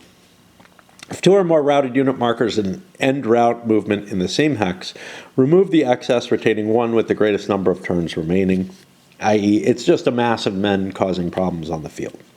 Normally, units may not move through each other. Some armies had practiced a drill that allowed for cavalry to pass back and forth through infantry units. The scenario-specific rules will indicate if the army has practiced this technique. I doubt in this battle, probably in Blenheim, though. At least one of the armies, probably the Allied army. If so trained, cavalry units under march orders may move through a single infantry, not a stack, for 2 additional movement points. A cavalry unit retreating as a result of combat may retreat into and through a single infantry unit. The cavalry unit, if entering on a retreat, 1 passes through to a second hex, so as not to be stacked with the infantry unit. Doesn't appear to disorder them. Okay, we're going to pause for a bit, because my throat's beginning to get me, and, you know, we're making our way, man. We're making our way. We're more than halfway through the rule book, for what that's worth.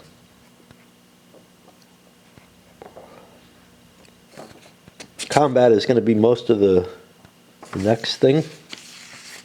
We haven't gotten into artillery fire, but I mean, that's sort of a kind of combat, and that's about it, really.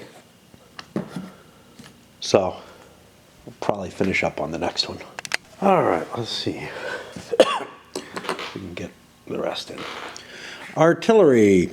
Each artillery unit can only conduct 1 action: unlimber, move, limber, or fire. Remember, they're going to be on the map.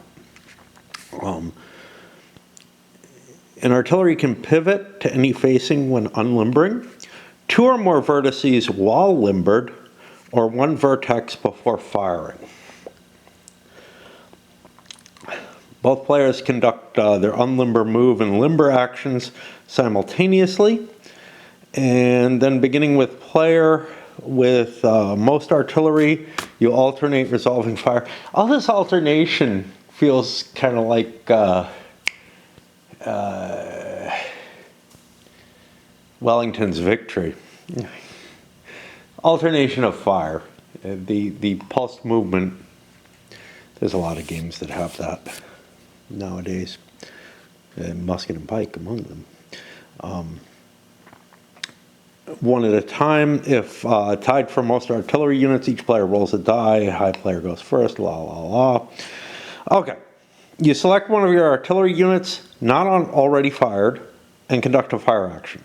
Once the action is completed, the unit's flipped over. Then the other player does that, flips the unit, and you keep alternating. To fire an artillery unit, you first can change facing by pivoting one hex vertex. Then you choose a target hex within the artillery range fan and line of sight of the firing unit. The range is up to 7 hexes, and the target hex does not have to be occupied. You roll a d10, add or subtract. Let's find the artillery chart. There we go. You add or subtract a pivoting modifier, which should be on here, -1 to the die roll. And low rolls are going to get misses. High rolls, I'll get the little pale dot indicates a hit. The darker dot indicates effective. I believe, yeah, if you get 2 pale dots on the same space through multiple artillery hitting it, you go up to an effective fire through crossfire and whatnot. It's not modified by target hex terrain other than the line of sight itself. It doesn't exactly modify it. It just is going to allow or not allow. Okay. On a hit, that hex is going to cost 2 extra movement points for infantry or dismounted dragoons, either side, by the way. 3 extra movement points for cav or mounted dragoons. The occupant in that hex has a -1 to their combat, and they may not recover casualties or reform. That'll be under dress ranks. And if you hit an artillery hex with artillery on it, its fire die roll has a -2 on it, so you could do counter battery before the enemy unit fires. Effective, movement is interdicted, no one can enter, no one can leave. The occupant cannot attack if under charge. If attacked, they have a -2 combat value. The occupant may not recover casualties nor reform, and artillery is not allowed to fire. If a hit or effective impact result is achieved, you put the marker in the target hex. If 2 artillery units score a hit on the same hex, it combines to an effective. If an artillery unit scores an effective impact at range 1, the firing player places a yellow impact marker at range 2. I don't know if that's meant, I'm guessing that's meant to represent bouncing fire rather than grape shot. I don't know if we have grape yet. I'm assuming we would, but okay. Once placed in artillery phase, the impact markers remain until the cleanup and reset. There's no reason to counter battery a unit that's fired already, though. Okay. Line of sight, blocking terrain is village, forest fire, and effective artillery fire. You cannot fire through or over these, but you may fire through or over one friendly occupied hex. Okay, movement, limbering, unlimbering artillery. And let's take a look at the sequence of play here, because that should specify the order that these are done in. We got the artillery phase in general.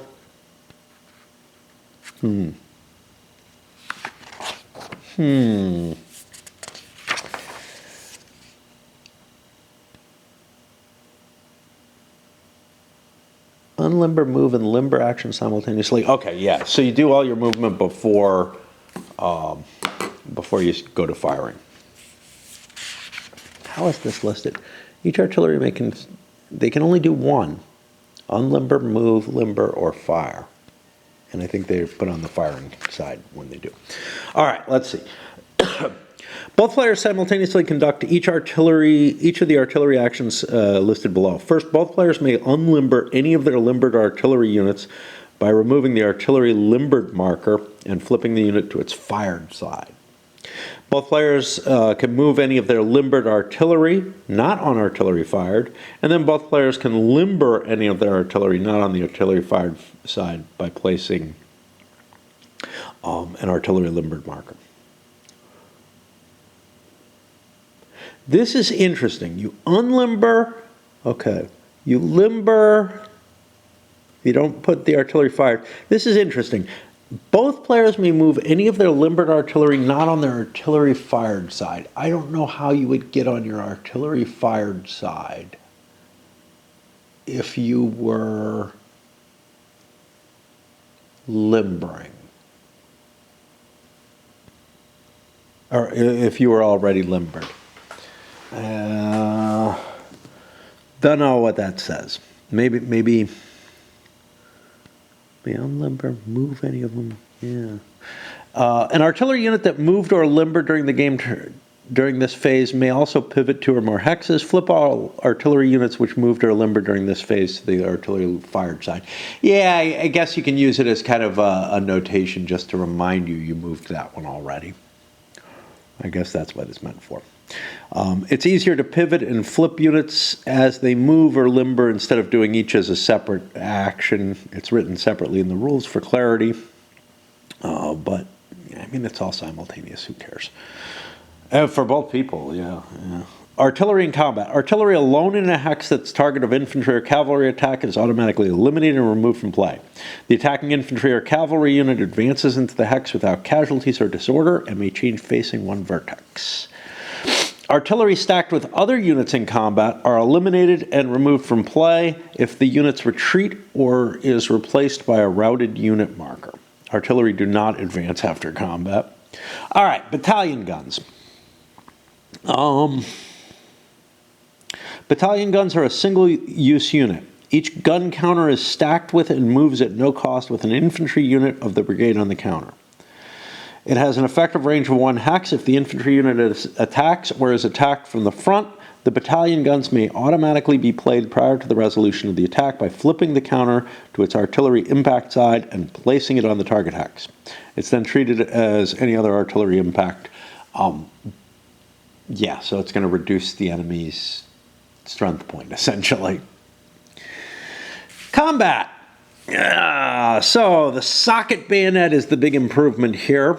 Gets rid of a lot of the pikes. You're still going to, some of the formations in this first battle will still have French units that have pikes in them. In Bumbus, in most cases, see,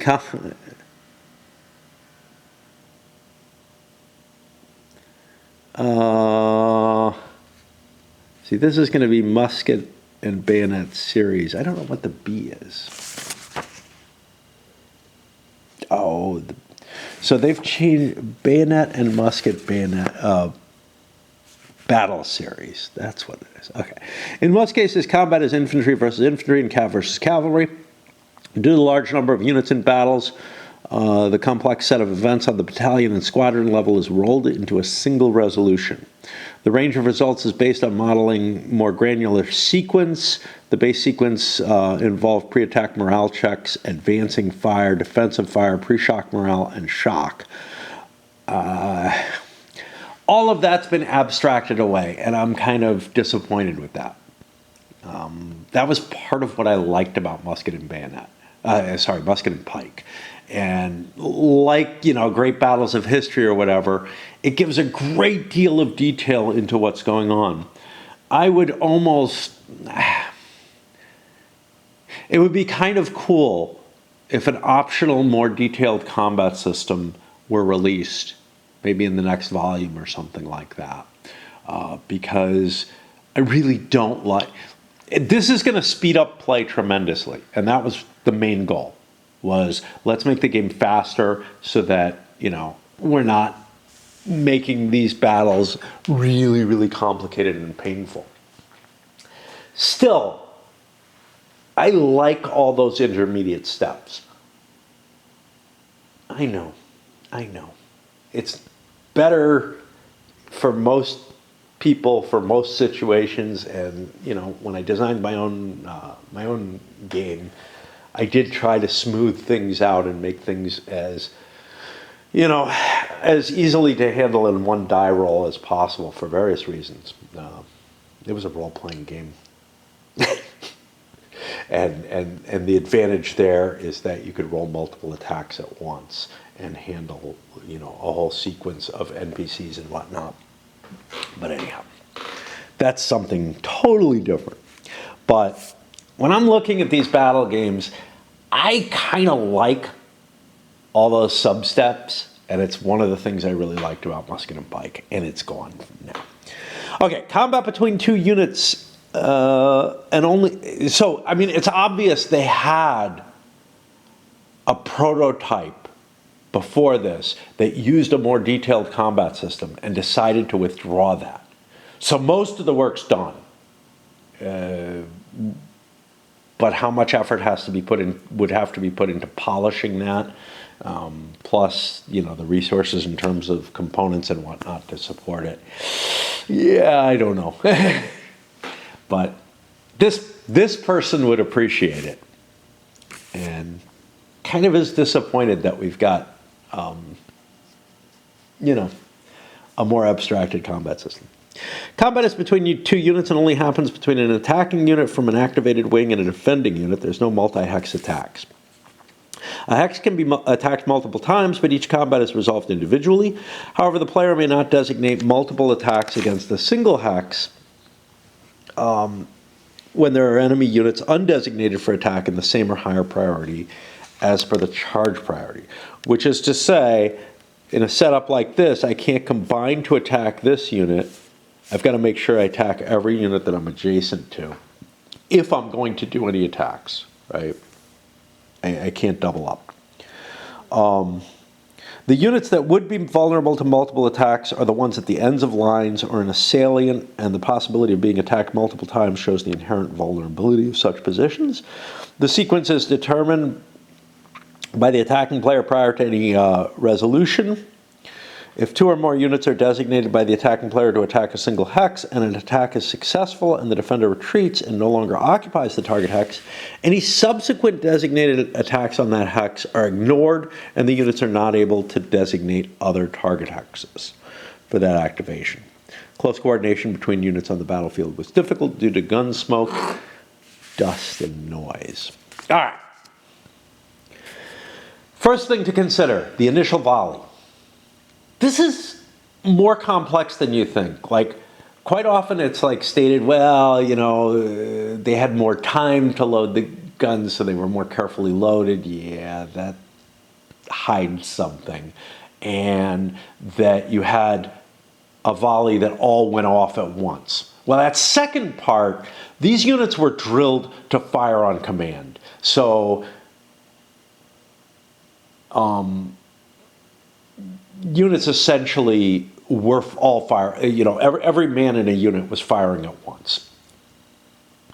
You might have some more sporadic fire involved in there, but the reloads and everything, they all went at the slowest link in the chain. The unit loaded at a certain speed, and it wasn't like somebody was fast, they could get off more shots. You didn't worry about that. It was most important to get those volleys off. And so that's what was prioritized. But what I wasn't aware of was the way you loaded a gun before a battle was very different from how you loaded it during the battle. And the amount of care you put into putting that first volley into place was exceedingly high. And it resulted in a much more effective fire. So, the first casualty that every infantry unit achieves is its initial volley. We'll get into that in a moment. Any infantry battalion on its front side retains its initial volley. Once delivered as part of an attack or defense, the unit is flipped to its back and cannot be reformed to its front. It essentially takes a casualty in terms of effectiveness and everything else. The initial volley may be used when an infantry battalion performs an attack or when defending against any unit that does not use its initial volley in its attack. To use the initial volley, once an attack is declared, the eligible player declares the use of an initial volley, and the firing infantry battalion is flipped to its back. The defending unit automatically takes a full casualty. If infantry or if cavalry, it's disordered and retreats acts. So, essentially, you trade a casualty for a casualty, right? If the volley inflicts the last casualty on an infantry battalion or dismounted dragoon regiment, or disorders a cavalry or mounted dragoon that's already disordered, the unit is replaced by a routed unit and is retreated 1 hex. If the volley was delivered by an attacking unit, it must advance into the hex if vacant. If the enemy unit remains after the initial volley is resolved, the attack is then resolved normally. A unit may only be target of an initial volley once per activation.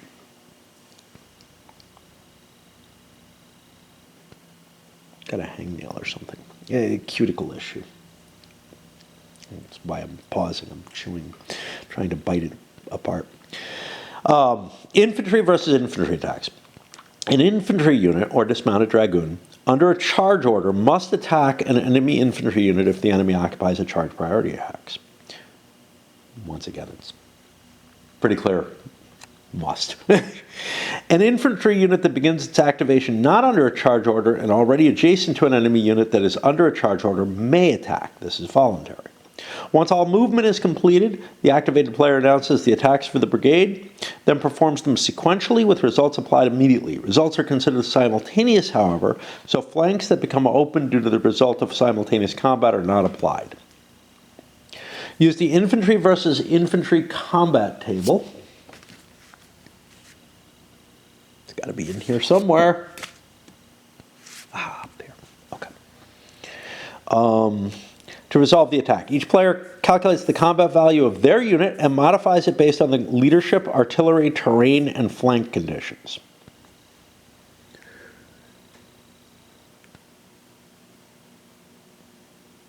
Remember, only a leader with a command rating is allowed to be directly attached. Attack through flanking or rear.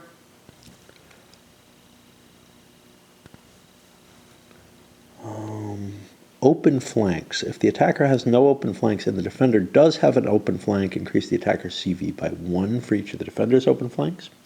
If the defender has no open flanks and the attacker has an open flank, increase the defender's CV by 1 for each of the attacker's open flanks. If both have open flanks and if either has their CV underlined, that's what the underlining means, and the other does not, increase the CV by 1. And we'll get to what that's about.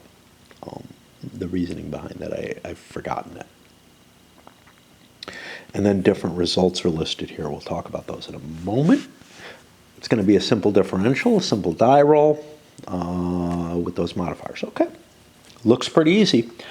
At least, in concept. Actually applying it, yeah, I'm going to be looking shit up here and there. Each player calculates the combat value, modifies it, subtract the defending unit's modified combat value from the attacking unit's modified combat value. Oh, these aren't die roll modifiers. These are combat value modifiers. That doesn't look like there's a die roll modifier. Neat.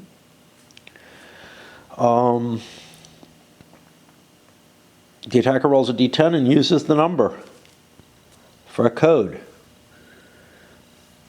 And then we have a list of all the modifiers. We've already talked about those. Terrain considerations we have not spoken to.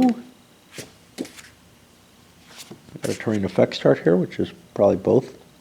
Combat value, if you're in light terrain, you get a bonus. Heavy terrain, you get a bonus. Only if you're being attacked. Streams, hedges, The hex sides can create bonuses as well. All right. And the village is considered heavy terrain, as is forest. I don't see any forest here. I think that's just woods down there. We really should have a terrain key. We're not happy right now. There's no map key on here. And I'm finding that kind of disturbing. I'm not seeing anything there. I'm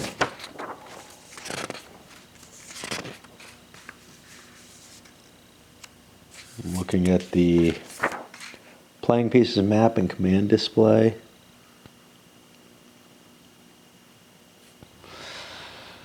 Oh, so in terms of getting started, I don't know what this is. Oh, there we go. That's a forest in this one. There is a terrain key. Awesome. Perfect. Perfect. Okay. Which is heavier defensive. All right. Some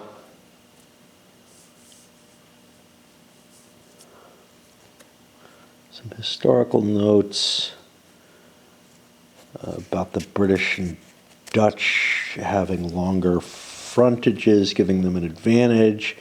Their underlined units, yeah, this is where it is. Their underlined units are units that would overlap the enemy and be able to flank them. And that's why what was the effect there? If both attacker and defender have open flanks and either has their CV underlined, they get the bonus for being longer. Okay, firefight. So this is a result, the FF result here. A firefight is a result from an infantry attack table and represents an attack that devolves into an extended and indecisive exchange of musketry. Not for very long, because you only have like 24 shots. A firefight locks both units in place, and when either unit is activated, it cannot move or attack. The only way to voluntarily break out of a firefight is for the brigade to change to dress ranks order and move back a hex. A unit locked in a firefight may be attacked by another unit. Any results of that attack would be administered normally, and if the unit advances or retreats, the firefight is removed. There is no penalty for a unit to be locked into multiple firefights. They just stay there. And I think there was something similar in Musket and Pike, where units kind of got locked, but I don't remember it being this intensive. This is like, wow, they just stay there. Casualties. I need a sip. Just light my pipe to make it worse again. Okay. Infantry and dismounted dragoons can take casualties up to their original combat value on the front of the unit counter. Each casualty sustains or reduces the combat value by 1 for subsequent combats. The first casualty, or the firing of a battalion's initial volley, flips the infantry counter to its back. Subsequent casualties are added by placing casualty markers underneath the infantry unit. But these, I don't think anything has more than 3 strength points. But I can't really tell because that could have 4. No. Yeah. Okay. Where are we? And casualties will be indicated, I guess, by a number. Both take 1 hit. Yeah. Okay. And it looks like both sides take a hit. So it's kind of funny. You fire your initial volley, you take a casualty to deliver a casualty. On here, the 1AR or 1DR are both sides take a casualty. The only thing that allows you to cause casualties to the enemy. Oh, no. Both take 1 hit, defender first. If not routed, then attacker.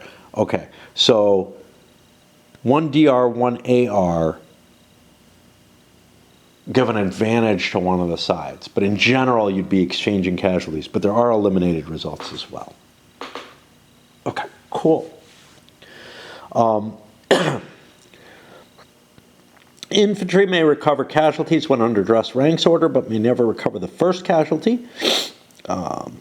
Routed units never recover. It's recommended players place eliminated units underneath their brigade marker on the command chart to allow easy calculation of the morale check modifier. When a routed unit marker or unit retreats through an infantry unit, the stationary unit takes a casualty. On the infantry versus infantry combat table, the 1AR and 1DR are implemented sequentially to prevent a situation where both units rout. Sometimes that happened, but games probably allow it to happen more often than is applicable.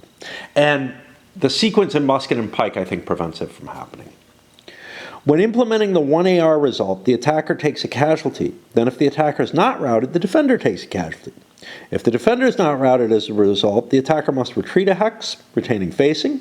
If it cannot retreat, consult the infantry unable to retreat table. If the hex is vacated, the defender may advance if desired.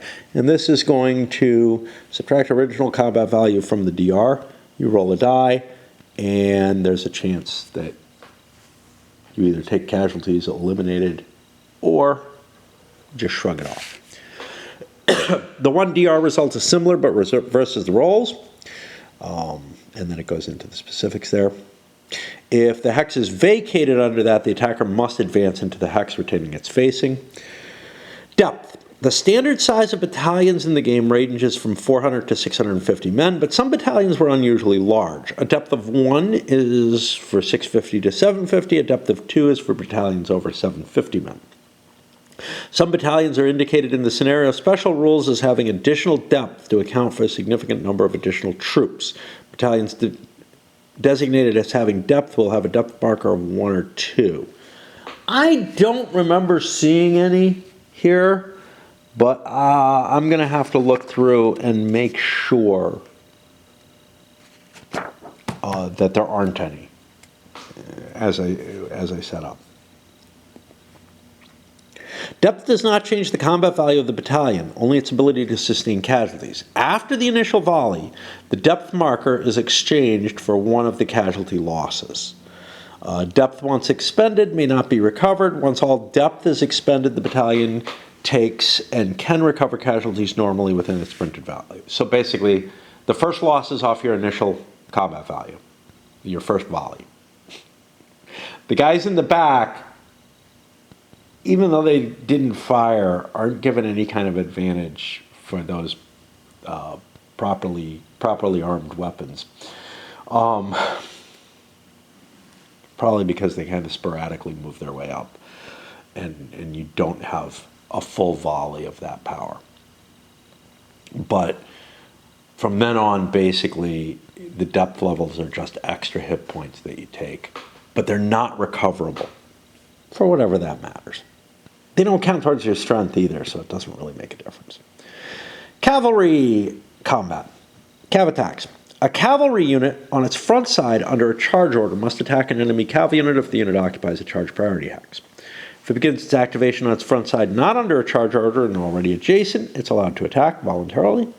Once all movement is completed, the activated player announces the attacks for the brigade and then performs them sequentially with the results applied immediately.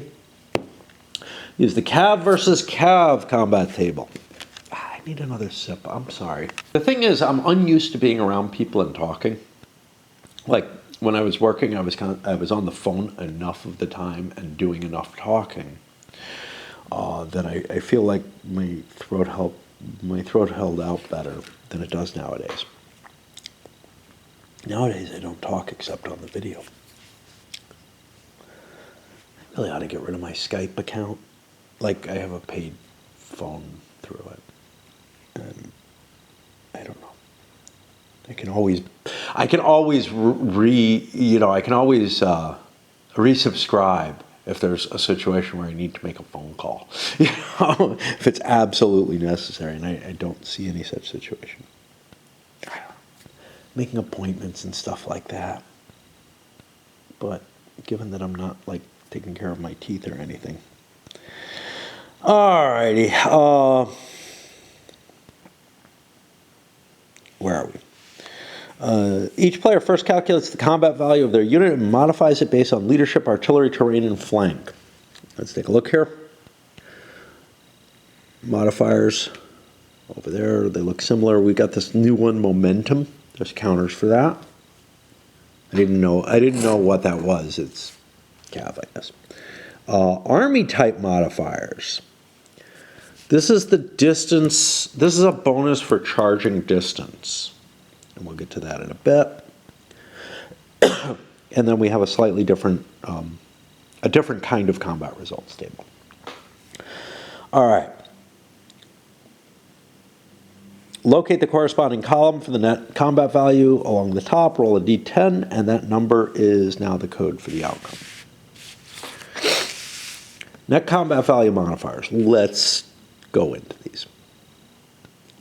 So direct command, flank or rear, artillery impacts, terrain considerations.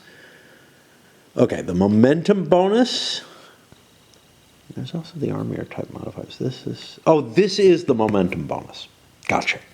Okay, cavalry units that attack enemy cav units may gain an attack bonus based on the speed of the attack listed on the momentum bonus table.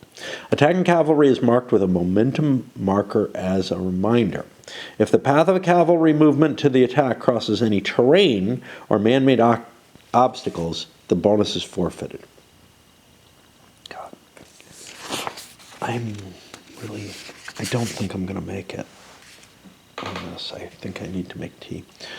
Cavalry units and mounted dragoons do not take casualties. They're disordered by combat. Cavalry units under dressed ranks can flip back to their front side. A disordered cav unit that receives a second disordered is eliminated and replaced with a routed unit. If a routed unit marker retreats or performs route movement through a hex with cavalry, it disorders it. If it's already disordered, there's no additional penalty. It's only second disorder from an attack. It's recommended that players place eliminated units underneath their brigade marker in order to allow easy calculation of morale check. Duplication of the concept, but it's helpful. It's not like this is eating up a lot of paper. I know it can be frustrating to read the same thing, but all attacking cavalry is this, but when you look it up, it's really helpful to have everything spelled out. All attacking cavalry is disordered after all advances and additional attacks have been resolved. So cav attacking is going to disorder them. Cav advances. The A1, A2, and A3 results.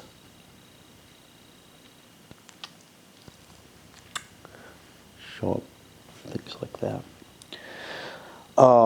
Require attacking cavalry units to advance that number of hexes, with the first hex always being the hex previously occupied by the defender. These advances are mandatory and must include a number of hexes equal to the number of the result, unless the advance is blocked by enemy units or impassable terrain. Cavalry additional attacks. The A dagger and I don't remember what these are called. Combat results on the cavalry combat results table allow attacking cavalry units to advance and attack again. Such attacks are always voluntary, and a cav unit that attacks again and receives another may continue to advance and attack an unlimited number of times if it receives the appropriate combat results. A momentum bonus applies if the appropriate number of hexes are traversed, I'm assuming, between the two attacks.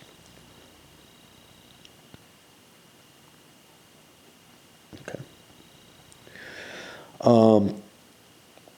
That's all we have on cav, on the cav attack table, which is interesting. I feel like the results are not, like they're here, but they kind of spell them out here a little bit more, maybe, I don't know. Maybe not. Okay, rely on the charts. Cav versus infantry.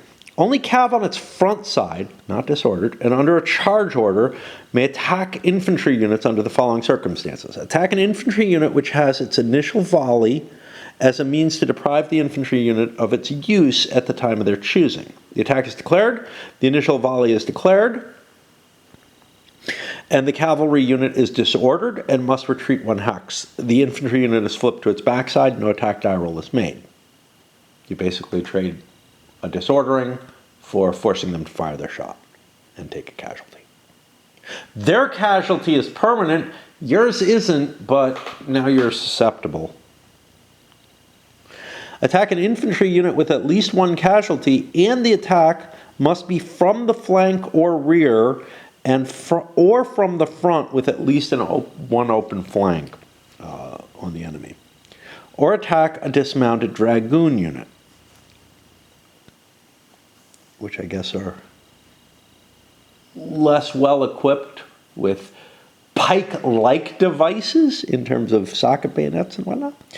The Cav versus Infantry combat results table, which is here and looks a lot like the Cav one,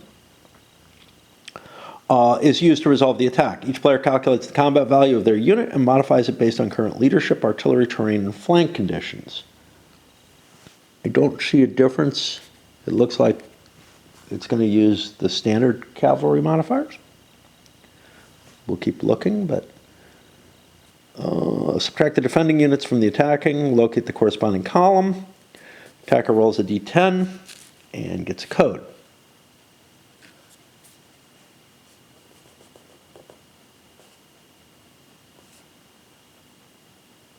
Cavalry versus infantry attacks do not consider open flanks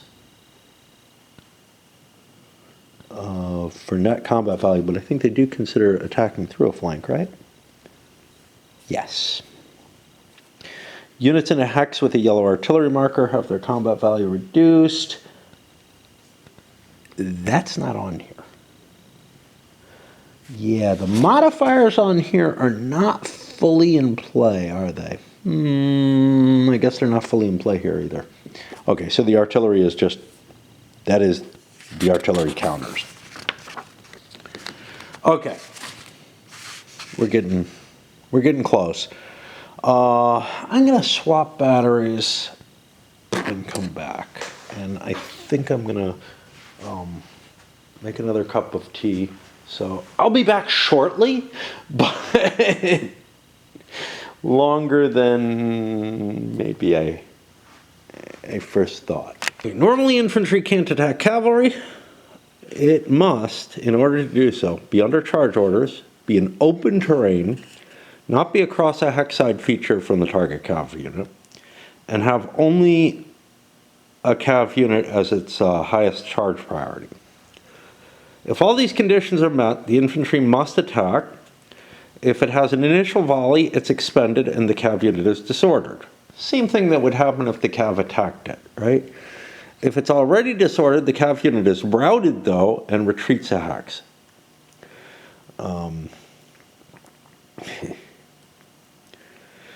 The infantry does not advance. If the cav unit is unable to retreat due to stacking or terrain, it remains in place and is disordered.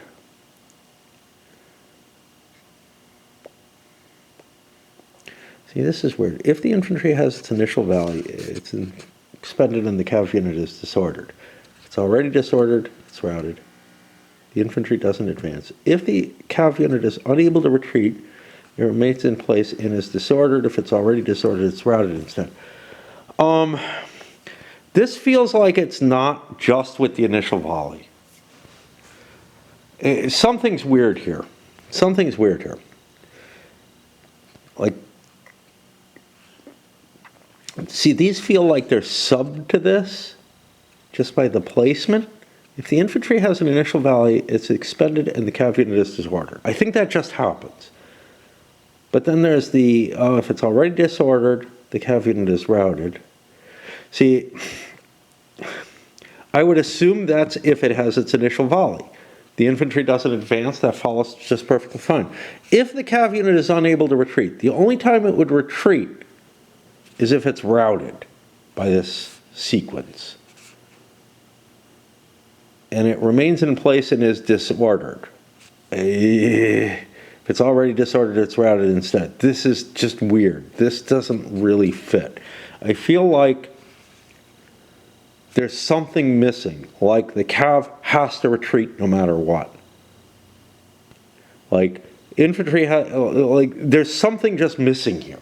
And you know what? I'm gonna look in errata and see if it's there, because it does not fucking work the way it's explained. I'll look at these, see if there's anything here. No. All right, I'll be back. Well, this is interesting. There is no errata.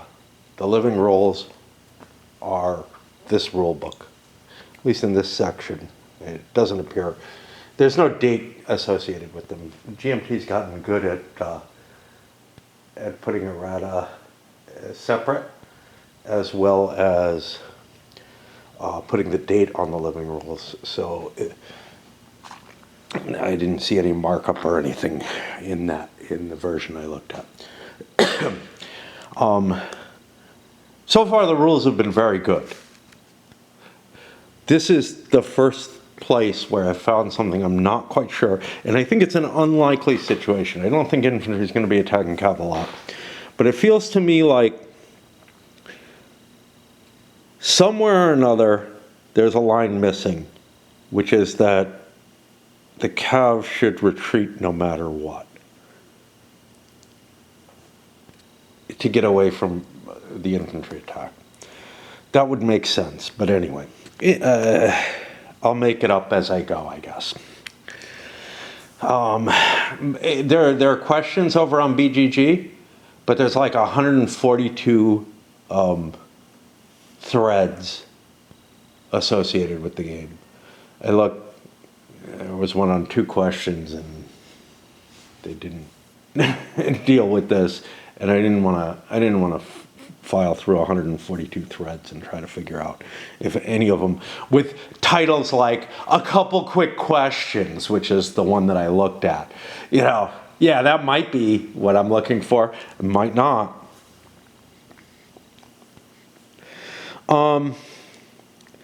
Okay. Artillery alone, when attacked by infantry or cav, are eliminated. The infantry or cav unit advances and may change facing one vertex. Unable to retreat. Many combat results involve retreats. Units retreat into one of 2 hexes opposite the enemy unit while retaining their original facing. Opposite is defined as the rear 2 hexes. If the unit is facing its attacker, even if it is not. They may not retreat into an impassable hex nor violate stacking. A unit that's unable to retreat must consult the unable to retreat table. We looked at that.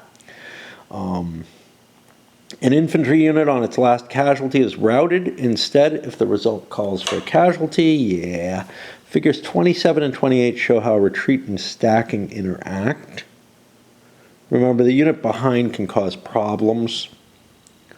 With a red arrow showing unable to retreat, and a green arrow is an allowable retreat. Okay, so this is a unit by itself, unable to retreat, the bottom unit's beneath. But remember flanking considerations there. This may or may not actually apply the way they've got it written here. And then this, I don't even fucking know what they're trying to show there. This is not terribly helpful. Terrain, villages and field fortifications. Most combat was geared towards maneuver on open ground. Field fortifications and villages played a pivotal role in many battles. Okay. Whatever. Really oddly stated again. It almost feels like the rules are kind of falling apart towards the end here. They're losing some of that. It's nice to see Mike Welliker. He worked with Fox on 30 Years War. It's just, I think it's absolutely vital to have a developer associated with the game. But again, it feels like maybe they were trying to rush towards the end and getting it out, because things are definitely getting a little bit less nailed down here. They've been pretty good so far. Pretty good without being too annoying. Yes, there's the repetitions, but again, I think those are fine. Only infantry and dismounted dragoons benefit from villages and field fortifications. See village defense stacking. They get a +2 combat value modifier when defending. Cumulative with Hexside. They can ignore a retreat result in exchange for a casualty. That sounds like an option. Cavalry may only attack from open ground, but may attack across any Hexside features and into any terrain. They may only reform from disorder in open terrain. Some scenarios have their own terrain rules. Morale.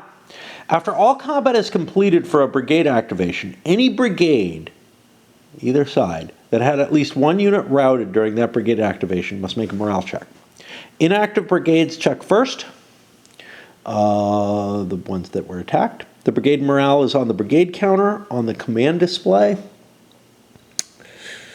I don't remember which number it is. There are 2 numbers on each one. Number of units in brigade morale. Okay. Good enough.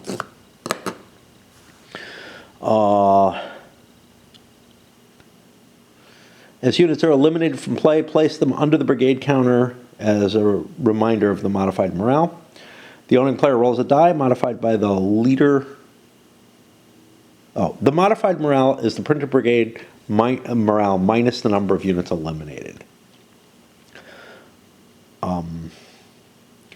The owning player rolls a die modified by the leader if in direct command. If the result is greater than the modified morale, the brigade fails and all units are replaced with routed unit markers and the brigade is removed from the command display. If an inactive brigade fails, the active brigade attacking it does not have to check morale even if it took a loss, and it probably did. Route movement. Route movement is performed by routed unit markers on the routed unit marker movement phase. Each unit moves its full movement allowance along the path of least resistance. Now, routed units don't have the normal movement allowance though, so they have 4. Yeah, that's the same as infantry, so. Along the path of least resistance towards the designated retreat edge. Routed unit markers will move through friendly units, creating casualties for infantry units or disorder in cav. There's a choice of 2 hexes that still provide the direct path due to hex grain, and one is occupied and the other open. The routed unit will go through the open. Routed unit markers may never be rallied. When placed, the routed unit marker is placed on its one side. After its first route movement, it will be flipped to its 2 side. After its second route movement, it will be removed from play. If multiple routed unit markers end their route movement in the same hex, you reduce it to just 1.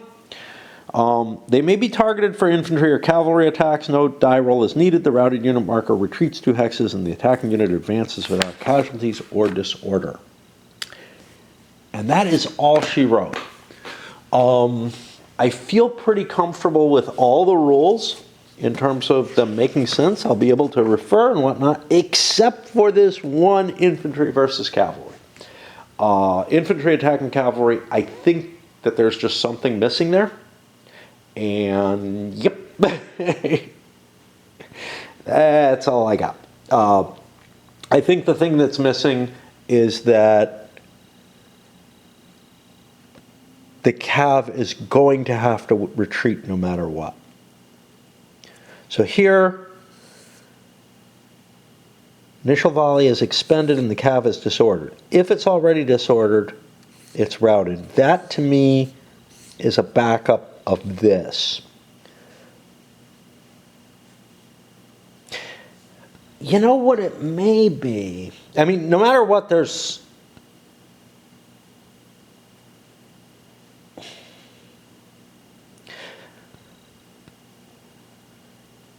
So, yeah, I think this is, first of all, this is structured horribly. I think the first thing that happens is there's an initial volley and it's expended and the cav is disordered.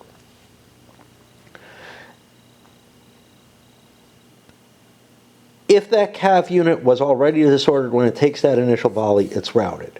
That is a sub thing. And then I think after that, there is something missing, which is that the cav, there should be another at this level. No matter what, the cav would have to retreat a space. But I think it got kind of weirded out by this retreat, and things got kind of mushed together, and something got fucked up. I don't know exactly what.